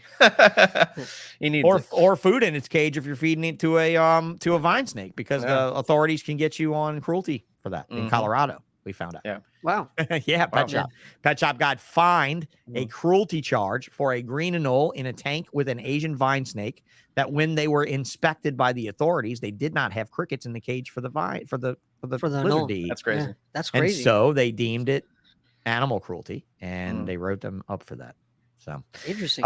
Anything ever happen at the shop? As far anything as crazy, legislation, things, cops coming in, enforcement agents, things like that. I actually had. So in Florida, you need a Class 3 permit to exhibit any reptiles. We had one customer come in, and he does great. He bought a green tree python from us a while ago, and he does great work with it. It's tame. He feeds it a variety. He does the thing. He went to a reptile show, the local one in Orlando, and he brought it with him. Granted, why would you bring your own reptile to a reptile show? Already a new mood. But he goes ahead and does it, and an FWC officer, not dressed up or anything, dressed in civilian clothing, goes up to him and says, "Hey, what do you got there? What is that?" And he goes into explaining it. The guy asks him questions, yada, yada, yada. And then the FWC officer goes, "Yeah, so I could fine you completely and probably put you in jail for what you just did. You need a Class 3 permit to exhibit reptiles." And no, he can't. He's got to give you a verbal warning, a fine first, and then he can fucking arrest you. Because we had that. I mean, it was fear mongering. It was for fear mongering. We had that fucking fixed, bro. Donnie Morty Smith was working the nerd booth in Daytona in like 2005. Is that Donnie's full name? No, not Donnie. No, not the Donnie. Not Donnie. Okay. TV Donnie. No, not Donnie. Not Donnie Rapture. No, that's why I said his full name, so that you wouldn't confuse him with Donnie. Donnie Rapture and I are very weird. Like, we don't have a good thing. Over the MJ thing, it was very bad. Even though it's not my doing, I didn't do anything wrong. I just fucking treated my life like I want to treat my life, and that's it. But Donnie Rapture and I are not on the best of pages, although I do respect him and what he does, and I have no problem with him per se. We need to work on that. That's got to change from his direction, but from what I was told, he was told, if you get my drift. So the other Donnie was an old Donnie that's been running around nerd for a long time, always worked with him at shows, always volunteered. He brought literally like 2 snakes with him to Daytona this year that I'm talking about. And he was working the nerd booth, and his 2 snakes, one of them was in his hand, and a plainclothes Fish and Wildlife agent was at that Daytona, along with non-plainclothes agents, which is really fucking sideways to me, but okay. And she asked him, "Oh, that's such a nice snake," and then right? "Who's it? Is that for sale?" "Oh, yes, ma'am. This is for sale, but this is mine. I'm just working this booth with Nerd this weekend. All the rest of this stuff is his, but this one and this one are mine." "Oh, they're for sale?" "Yep." "Well, do you have a permit?" And he's like, "Well, no, he has a permit though, and I'm here working his booth." And she said, "You're under arrest." Fuck. And literally put him in cuffs and walked him out of Daytona. And P-Jack bailed him out of jail. That very evening, they went and bailed him out. And eventually, I think it was all put to rest. And Fish and Wildlife was told that we get a verbal warning, a fine, and then an arrest. Yeah. right? And that's how it works. But dude, persecuted like crazy for some shit that's like, oh my God, like, Yeah, dude, yeah. Rob Roy's over there with fucking Glades for Christ's sake. You can't go hassle him. Yeah. No. Like, really? Fuck Mm. you. You know, like, you Yeah. got problems in your own state. This dude's from New Hampshire, Massachusetts, or some shit. Yeah. Right? Yeah. Just fuck off and let him do his thing. Now, I want to tell you this other story, and then we'll fuck off for tonight if you want to. Okay. I was in Daytona, and I've told this on the podcast before, so for my listeners, I'm sorry, but I do want to tell it to these guys. Hell yeah. I was in Daytona in probably 2015, 16, and a wildlife agent was coming around, and he was being followed by this old man and his grandson in plain clothes. You know, just an old man and his grandson, nice looking, you know, looks like he belonged to a country club. He's very well put together, you know, and all this. And he's just standing there, and his grandson's being super patient while they look at the snakes. And I'm talking to the Fish and Wildlife agent, and I assume he's just waiting to talk to me about the snakes, right? And he's waiting for me to do business with the agent. And the agent and I conclude our thing, and he walks away. And the old man asked me, he's like, he give you any trouble? And I was like, nah. And he's like, and he hands me his card. He's like, give me a call if he does. And I look at the card, and it was the president of the Volusia County Chamber of Commerce. All the hotels, all the bars, all the restaurants that we fucking feed on the third weekend of August, son. When school's in and there's vacancies through on the beach, when we're there spending thousands and thousands and thousands of dollars. And he said, I want you to call me if they give you a lot of trouble. Because we don't appreciate the amount of money you guys, we appreciate the amount of money you guys spend here, and we don't appreciate them trying to affect our life. That's crazy. Wow. And he was like, that's that one agent, whatever his name is in Daytona, that's a dick with the mustache or whatever. The one guy, he followed that one guy to every table that the guy talked to and handed a card to every single one. That's of them. And that year we got them to shut the fuck up a little bit. Like for a bit. We got them to shut the fuck up a little bit. Because trust me, guys, money, governments listen to money. Of course. At the end of the day, it's money. Of course. It always is. And my biggest fear is not conservation and that for the government, it's public health and safety. Yeah. Because they haven't gone down that road at all yet. They haven't. They haven't gone down the road of salmonella at all yet. They did it on turtles, bro. They could do it on everything else. Yeah. You know? So anything else to add? I mean, guys, we covered a lot of loss, a lot of thick stuff. I hope you like the thick talk. Yeah. I mean, talking about certain species, I think as variable as you two of you are, and you know, I think it would be a long night. Yeah, I think it was fun. Something that we were talking about, you know, because he doesn't listen to a lot of like reptile podcasts like this and stuff like that. So he was like, "Oh, is this like a ball python person or whatever?" And I was like, "No, like he's done a little bit of everything." Well, not everything, but like most everything that I wanted to do while I was in the space, right? Yeah. I have my bucket list of things I'd like to do. One thing I never did was I never traveled the world with the animals that I make. I never did that. My animals have traveled the world. I haven't. Honestly, as a paraplegic from way up here, dude, I'm not really that interested in it. I like the devil you know is better than the devil you don't. Some countries that are super friendly to handicapped people, I'm fine listening to you about how awesome it is, and I'm probably not going to get tested out. But that's just me. I don't really have an interest of going and herping in the wild in my wheelchair, or even if I was not in a wheelchair, I didn't ever really do a hell of a lot of herping. I was an internet herper. I pulled up a Google page or an Alta Vista or a a Yahoo page and searched for my, till my heart's content, and never got mosquito bites or malaria from any of that. And honestly, I don't feel I missed it because it wasn't me. But that doesn't mean it's not Dave Kaufman or, Tino or Yoshii. It can be. It's just not me. And from my perspective in this industry, I'm ready to do some ancillary stuff, like not cages, but thermostat stuff, like real.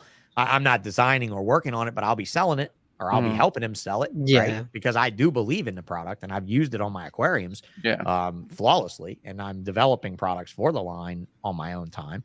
Honestly, I've done a lot with a lot of animals. There's not a lot of species that I would really love to work with, aside from a ton of geckos that I could, like I mentioned earlier. Yeah. But with this show, bringing it back this summer, because listen, but before the 2015 to 2018 was all balls. Like it was all ball python pretty much all the time. Coming back, I was like, let me try this off topic Tuesday thing. And I did. The first one was Nick Mutton. The second one was Mike's Monitors. Nice. And to have these guys come on and to have fun and know that I'm opening minds, that my guests are opening minds, that we're hitting a ball python concentric crowd, or we were before this show. We're hitting a ball python concentric crowd with non-ball python knowledge. Todd Goodman from Timberline has been here on this show, the biggest booster of USARK and USARK's history. I mean, I think that a show like this can be so much more than balls, but it can't. And a lot of people are going to say I'm even anti-ball sometimes with things, but I'm wanting to ball python people to be more responsible, but I don't think it's possible. The monster has grown too big. It has too many heads. It has too many ancillary benefits. It has too much, and for that, well, the bigger they are, the harder they fall. Yeah. The worse it'll be for everyone. Yeah. And I was hoping the more things change, the more they stay the same. I was hoping, maybe when they make this clown, this and this and this, it'll look exactly like that, and that and that. And that way it'll slow people down and be like, well, and then without the onslaught of genetic testing, I was thinking, well, maybe all these morons that spend all their money on this, but can't identify any of it will be the solution. Right. If I just don't answer another ID question, if I just do my best to not answer another one. Yeah. And force them. But then I talked to one of my other friends who I'd been in the ball trade with since 2003. And I'm like, bro, there's a bunch of professionals in this show that misidentified almost all of it. Last show I was at, I did a trade for an albino cinnamon blitz, and the guy sold it to his customer as a hurricane. Now, he didn't charge Hurricane like top dollar for it. He charged her about what I was charging for the blitz. But the problem there is if they are really different, which they're not different. But if they are really different, now you've just fucked all that up. Thanks, buddy. Because you didn't want to admit it was a blitz because you knew if you said blitz, you'd never sell it. But if you said hurricane, you would. But if you go to my Morph Market page, it's blitz. It's blitz. And it's fucking crazy. And you don't even want to go into hybrids then. Bro, you know what's crazy? The woman showed up at my building to pick up snakes and told me all about the amazing albino cinnamon hurricane she bought. And what am I going to do? Badmouth the dude? No. I've done too much of that. Yeah. I just was like, listen, more than likely, it's one of the other ones and it's all the same. Yeah. That's what I told her. Yeah. Because otherwise, I'm going to try it out. Like, now I sent the guy a message and I said, if I'm ever in knowledge of this happening again, I'm not going to bite my tongue. Yeah, I think it is important for a lot of these ball python breeders, and as a ball python breeder, to venture out and try different things, or even we have a newer employee here at the shop that he was like, I think I'm gonna get a ball python, and I was like, no, don't, dude. You want to get your first snake? Try something a little different. Think outside, the realm of things. And then what did he settle on? He ended up getting boa constrictor. He got a decent sized boa. That's and I'm like, always okay, my recommendation. Anyway, have fun with that. Yeah. And it was either that beat or a BCI or a BCC of any type for a pet that's a long-term loved animal. They generally will not treat it like shit. I don't know. Boa people take care of shit more than anybody else. I'm convinced. But and this kid, he's just a pet person. Like he has his chameleon. He has like a pair of is it the Cuban false chameleons? So I was like, nah, man, you don't need a ball python. Just because you want to try something out with a snake, man. You take care of your stuff well. Try something a little more advanced, man. Give it a go. Inquiline said they love boas and Hell probably yeah. their favorite animal. I started with a boa. With a boa. It was my first snake. I've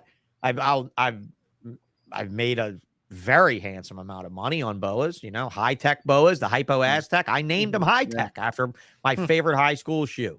You know, I mean, it was just like that. That was just like a thing, you know. Yeah. And just boas were fun. Boas were interesting, Yeah. but boas were also a lot of fucking work and disappointment too on a commercial scale. On a commercial scale, they will make you fucking weep.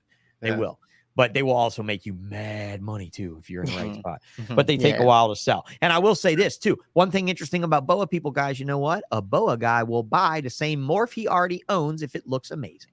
A ball python guy won't. He'll just wait to hatch one. Okay. That's it. Man, that pastel is so fucking nice. You want it? Nah, bro, I got a pair of pastels. I'll get there. Okay. Fuck off. See you later, Mr. Selective Breeder, cheap buyer, brown pastel owning motherfucker. You know what? You know what, dude? If we wouldn't have bought, maybe, what if the super pastel that me and my boy bought was the carrier for puzzle and it wasn't the female? What if we had bought the $8,000 ugly versus the $13,000 holdback from Gray? We might not have ever seen puzzle, bro. So I'm just saying, buy what looks amazing. And a boa guy can have, dude, he might have a motley male and he might come to your shop and he might see a motley male that sets him off, makes him forget about women. He might you pulled a Suriname today that you were like, damn. I literally today. Yeah, a Suriname, right? A Suriname. And you know what's funny? I could continue to do that to you, bro. Like you could be in this hobby for 30 years and I could show you some BCC from a farm and you'd be like, oh my God, but I like that one, but I like this one more, but I like this one. That was literally today. I was like, oh my God, dude, this thing. I'm gonna take this home with me. Yeah. And that's ultimately boas. And that's what I love about boa people. Even the most discerning breeder will buy a bad motherfucker because it is a bad motherfucker and nobody else will do that. No retic cocksucker, no ball python motherfucker will ever do those things ever with their snakes. They'll just be like, oh, wait to hatch one of my own because I already have like 15 pastels. And that one, even though that one's better looking than every one I've ever seen, I'm still not going to buy it. Dumb. So hybrids, Jesus Christ, that would be a whole other hour of a show. We'll do that. That's another show. That's we can schedule something else because we have lots of opinions on that. Well, are you anti? Me, I'm for it. I'm fine with it. Okay, you're anti. Mostly anti. Yeah, you're mostly anti. Mostly anti. Like and you're mostly anti. Like you can have it if you allow me to clip its peens, inject its ovaries with toxin. I can pit tag it and put a tag in its tail, and I can tattoo it that this is a fucking mess. Real quick, actually, for the most part, I really like hybrids for like really one reason, for the scientific aspect of it, of like seeing how closely related an animal is to another to the point where it can breed and if it can produce viable offspring. I'm like, that's insane. That it's another taxonomy talk right there. Like, oh well, this animal's a lot closer than we think it is. What is this? Yeah, but no one is out there doing that for that purpose, sir. No, and no one should. Nobody's saying. I'm not saying you guys should do this shit. Right. The albino ball Burmese hybrid was posted on a local forum years and years and years ago, and the guy's title was, what would you call this? What would you name this morph? And I wrote undeniable clusterfuck in all caps. And then somebody else wrote, what would you do if you owned an animal like this? I said I would go and find whatever was most toxic to it and I would inject it with 3 times the lethal amount.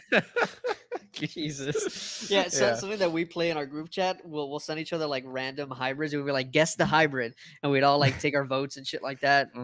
No, how about let's do this. Let's guess who did the hybrid and let's post their name out publicly so we can fucking rail them. I mean, well, again, though, we are talking about everyone breeding retics from islands that aren't Maine. So, in my opinion, like I think if you could separate a Baird's rat snake into Spilotes from Malafe, you can definitely do whatever you want. Sub-specify.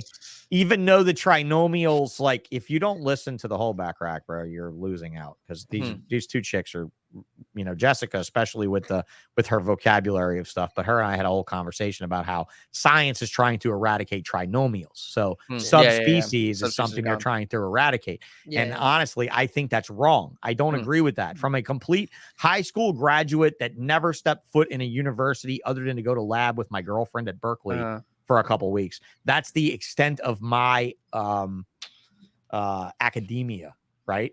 Is that opinion.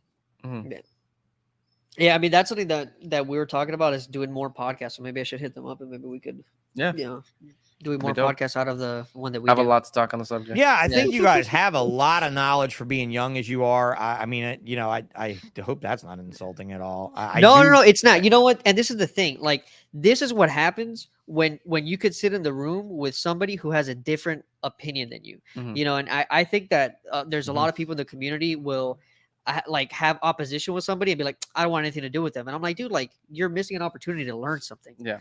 You know, and like that's the whole point of the podcast that we do, the Reptiles with podcast. We're 3 different guys, 3 different aspects of this. Like Chuck, he works. Is that he on works YouTube? I assume. Yeah, it's on YouTube and all streaming platforms that matter. So Chuck Hey, is in listen like to the you. zoo field. Yeah, Listen to you. Chuck, he works in the zoo field, so his Mhm. opinion is also different than ours. Yeah. And then him and Chuck will argue, and then I'll be like the mediator and be like, "Wait, guys, like, what exactly are we talking about?" And it's important to hear different people's opinions so you could really form a strong perspective. Mhm. What's You the know, if you channel don't do name? that, What's the channel name again? Modern Reptile. Oh, it's Yeah. on Modern Reptile. Okay. It's I on thought it Modern was named Reptile, after yeah. the show. Okay. All right. Yeah. All right. So you do it on the Modern Reptile. Yeah, it's on the channel. Modern Reptile channel. Yeah. Sounds Yep. good. Yep. Good. Yeah. 510 subscribers. So I am ahead of you like a little bit, but Mm-hmm. now it's 511.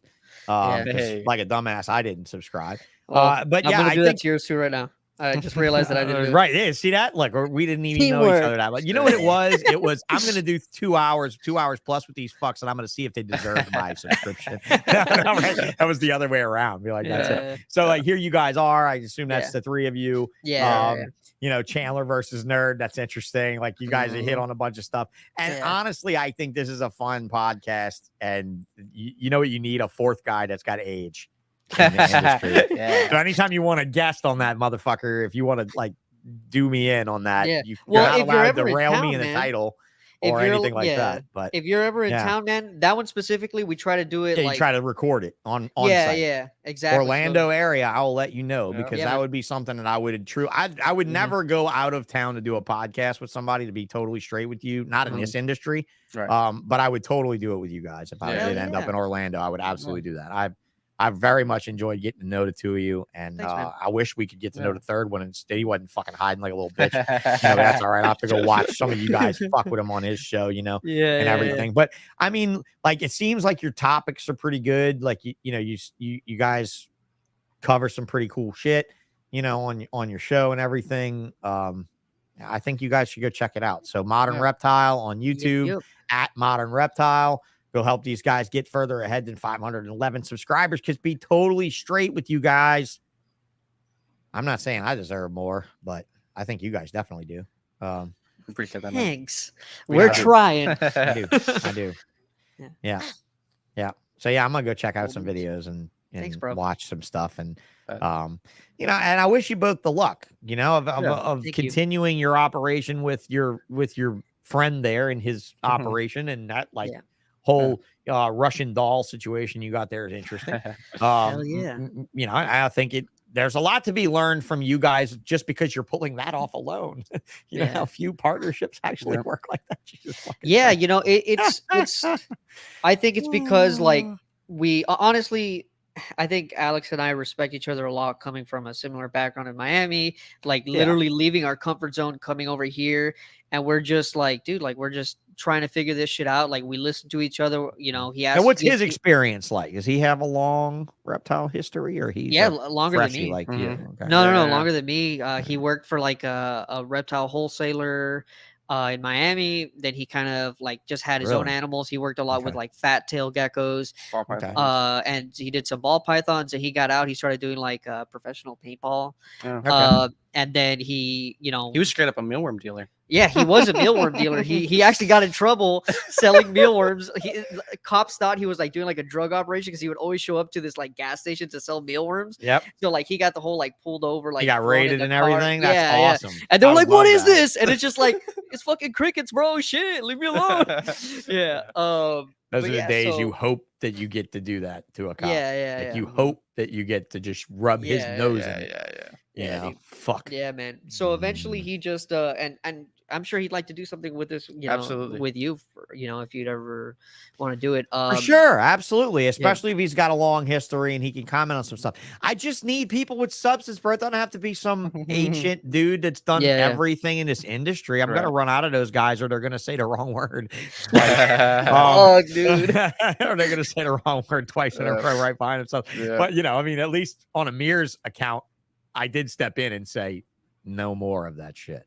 Yeah. But nobody knows that because it's gone from everything. Yeah. Thanks, Mike. Hit that like, hit that subscribe. Thank you, Yoshii and Tino, for coming on Hell tonight. yeah. Look forward to listening to the audio only version. Yeah, Mike, Narita, me too, right? I know what that was. That was a fucking like rib for the fact that I have not uploaded an episode since November.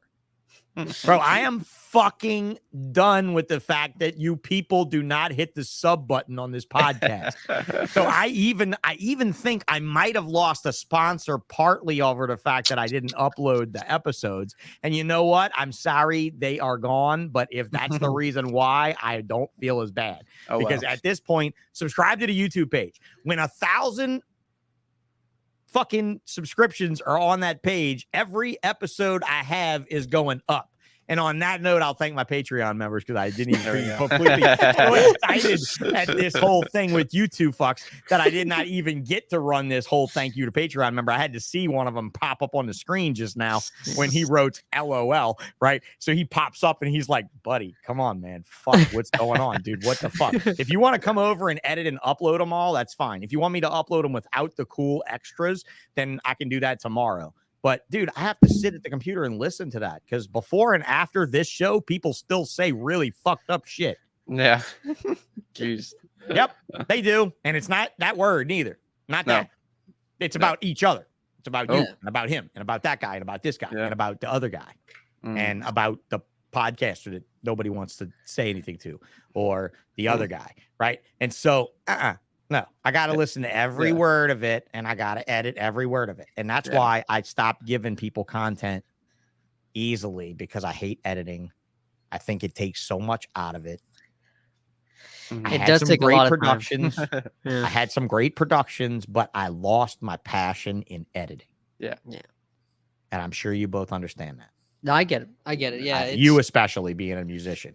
Fuck that. You picked up a guitar or whatever you played to play that instrument. You didn't do it to sit there in a fucking recording studio and hear some asshole punch a buttons bitch at you. Actually, you know? I've ended up falling in love with the music production side of it. So, like, in between touring, like, I used to get paid by local bands to record their shit. Yeah. Well, fucking right. That works out. Yeah. You know what? If your music doesn't sell, you still get paid for that studio time. Hell yeah. That's it, man. Get paid for that studio time. Make that ancillary good. And promise me when you're done with reptiles as a living, breathing creature, as a pet or as a breeder, you will do something else in this industry because this industry needs you.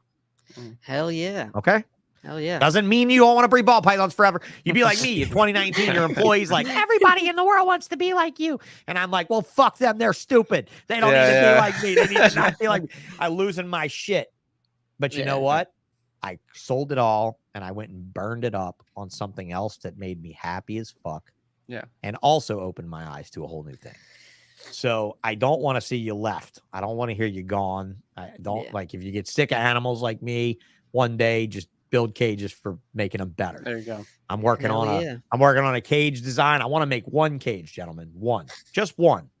That'll breed a ball, a blood, a rainbow, a carpet.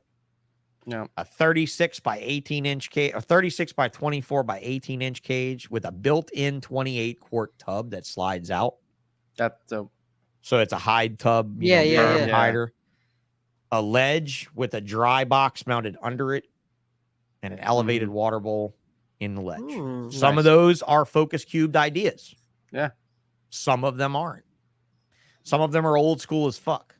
But I will tell you that I want to make one cage that works for me, for all the species I want to do. And I want it to work well for them all and for a long-term solution. Yeah. Right. Well, I'd be interested in that. You know? Yeah. Because like I hit up Tracy Barker and I'm like, what should I do with a blood cage? Should I make it 3 feet wide and 30 inches deep? No. Make it 24, not any bigger, because they don't want it or need it. And you're like, okay, I'll listen to Tracy, because she shoves a fucking styrofoam fish container in the tank so that there's only room for a 7-inch water bowl. Or no, she didn't even give him a 7-inch water bowl. She gave him a 5-inch water bowl and a styrofoam container filled with moss. And they stay in a fucking styro all the time. All the time. When she wants to clean the cage, she just takes the styro out. Snakes in the styro, you know? It's just not glamorous. Yeah. You know? And my cage could even have a little trap door that goes through the plastic. I can 3D print and route and laser some crazy shit over here now. And I can make that cage into a venomous cage, and I can make that 28 cord into a trap box. Yeah. You know, in a heartbeat. We're modernizing the experience. Whoa, but trying to do it with just one tool. Yeah. One tool, one cage. Not 5 sizes of cages, not 17 different rack configurations. Yeah. Well, One there's this you one company here. I always forget the name of it. They've been going to a lot of the Repticons. That they designed a cage where you could like change the back depending on the size of your snake as it grows, so that one cage would last its lifetime. But it's just, you know, PVC. Man, it's like MD something. That's interesting. Yeah, I always forget. And the thing is that they designed it to fit on top of racks. So if you wanted to have a rack and then the cage fits on top, like you can. That's the vision of my new gecko room, bro. Is the big tubs for like colonizing crusteds, low, and then tall lychee cages on top. You know, so where I'm not racking floor to ceiling. I've still got some green in there. Like, you know, there's some really inspiring people out there that have done some. And look, Mike's Monitors, one of them. You know, Mike's one of them. So, all right, well, we'll wrap this up because honestly, I could go forever with you guys, and I feel good about that. I hope you enjoyed yourself. For sure, I'd love to have you back. Any special news that comes your way, if it's something you'd like to talk about on my show, hit me up. Invite yourself. Please, you know, feel free to invite yourself anytime. And thank you very much for coming on. For sure. Yeah. Thanks for having us, man. All right. Hang tight for me just another moment and we won't do a long after show. All right. Let me dial this out for these folks. And again, you know, thank you a lot. I'll let Jarrett says some people suck. I'm going to let him, I'm going to say that's not in reference to me not uploading the audio files, but I got some weird feeling that you might have just snuck that in there because it was a perfect time to say such a thing. But thank you very much. Mid Florida Displays is your company. That's it. That's the one. Mid Florida. Thank you. Those are the homies, by the way. Savage Constrictors. Yeah. Oh, so so they did a shout out for you on this show. Maybe, I don't know. She mentioned you or not. But yeah, so we are double sponsored by the tattoo shop and by them. So it's all nice and good, but definitely you guys should do more podcasts and don't do so much edited stuff. Do some off the cuff because the off the cuff. Well, it is off the cuff. We have a sheet with certain things that can't you just have your trigger words that you pull. That I'm like, we got to take that out. That's fine. I probably said a couple of them tonight, so that's fine. It's all right. It's all good. So yeah, guys. All right. So Modern Reptile. The last thing is just shout out the links. I'll do that. Yeah, you just let's say your goodbyes. Anything else to add? I don't think so. No, we're good. Check them out on their own channel. You can dial you guys out. I'll see you in a minute. All right. So that was Modern Reptile. These two, and it turns out to be 3 of them, are really worth listening to, or at least the 2 of them are. I don't know about the third guy. He's still got to validate himself. That's just something that's going to happen. He should have had a third mic there, or his girlfriend should have gave him permission or something. I don't know, something like that. Maybe that was funny. Maybe it wasn't. But I want you guys to go online. I want you to check out Modern Reptile on YouTube. I want you to check them out also on Instagram.com/Modern Reptile Shop and on their website, modernreptileshop.com, because the modernreptile.com is owned by some fucking company that wants to get $2,500 for it. So if you want to unseat these fellas and you got $2,500 to spend on a domain name, I don't think you're as cool as them. So I don't think you have a chance. I really don't. And unless there's 4 of you, and then you might have a shot. So yeah, check them out, please. Give them some love on their own website. There's the Modern Reptile. It's very well done. It's a very clean site. It's what I wish my .com was more of than just a Shopify shit experience. And check them out on YouTube too. I know I said that already, but I really, really mean it. 511. That 11th guy was me. I was lucky number 11. So, all right, fellas. and ladies that have watched this show tonight. I hope you enjoyed it. And he said, laugh out loud, maybe. See, he's like, why am I paying you on Patreon? Like, all I could say is to take the Patreon away. That's all I could say. It's the only way I can solve this problem for you. It's just you stop giving me money. I want your money, though, Jared. I do. I do want it. And I want you to be a guest on the show. So please come on. All right, guys, good night. I will see you maybe Friday if I could pull a guest out of my ass, because I just have not been working hard on booking people since last week's vacation. All righty. I'm out.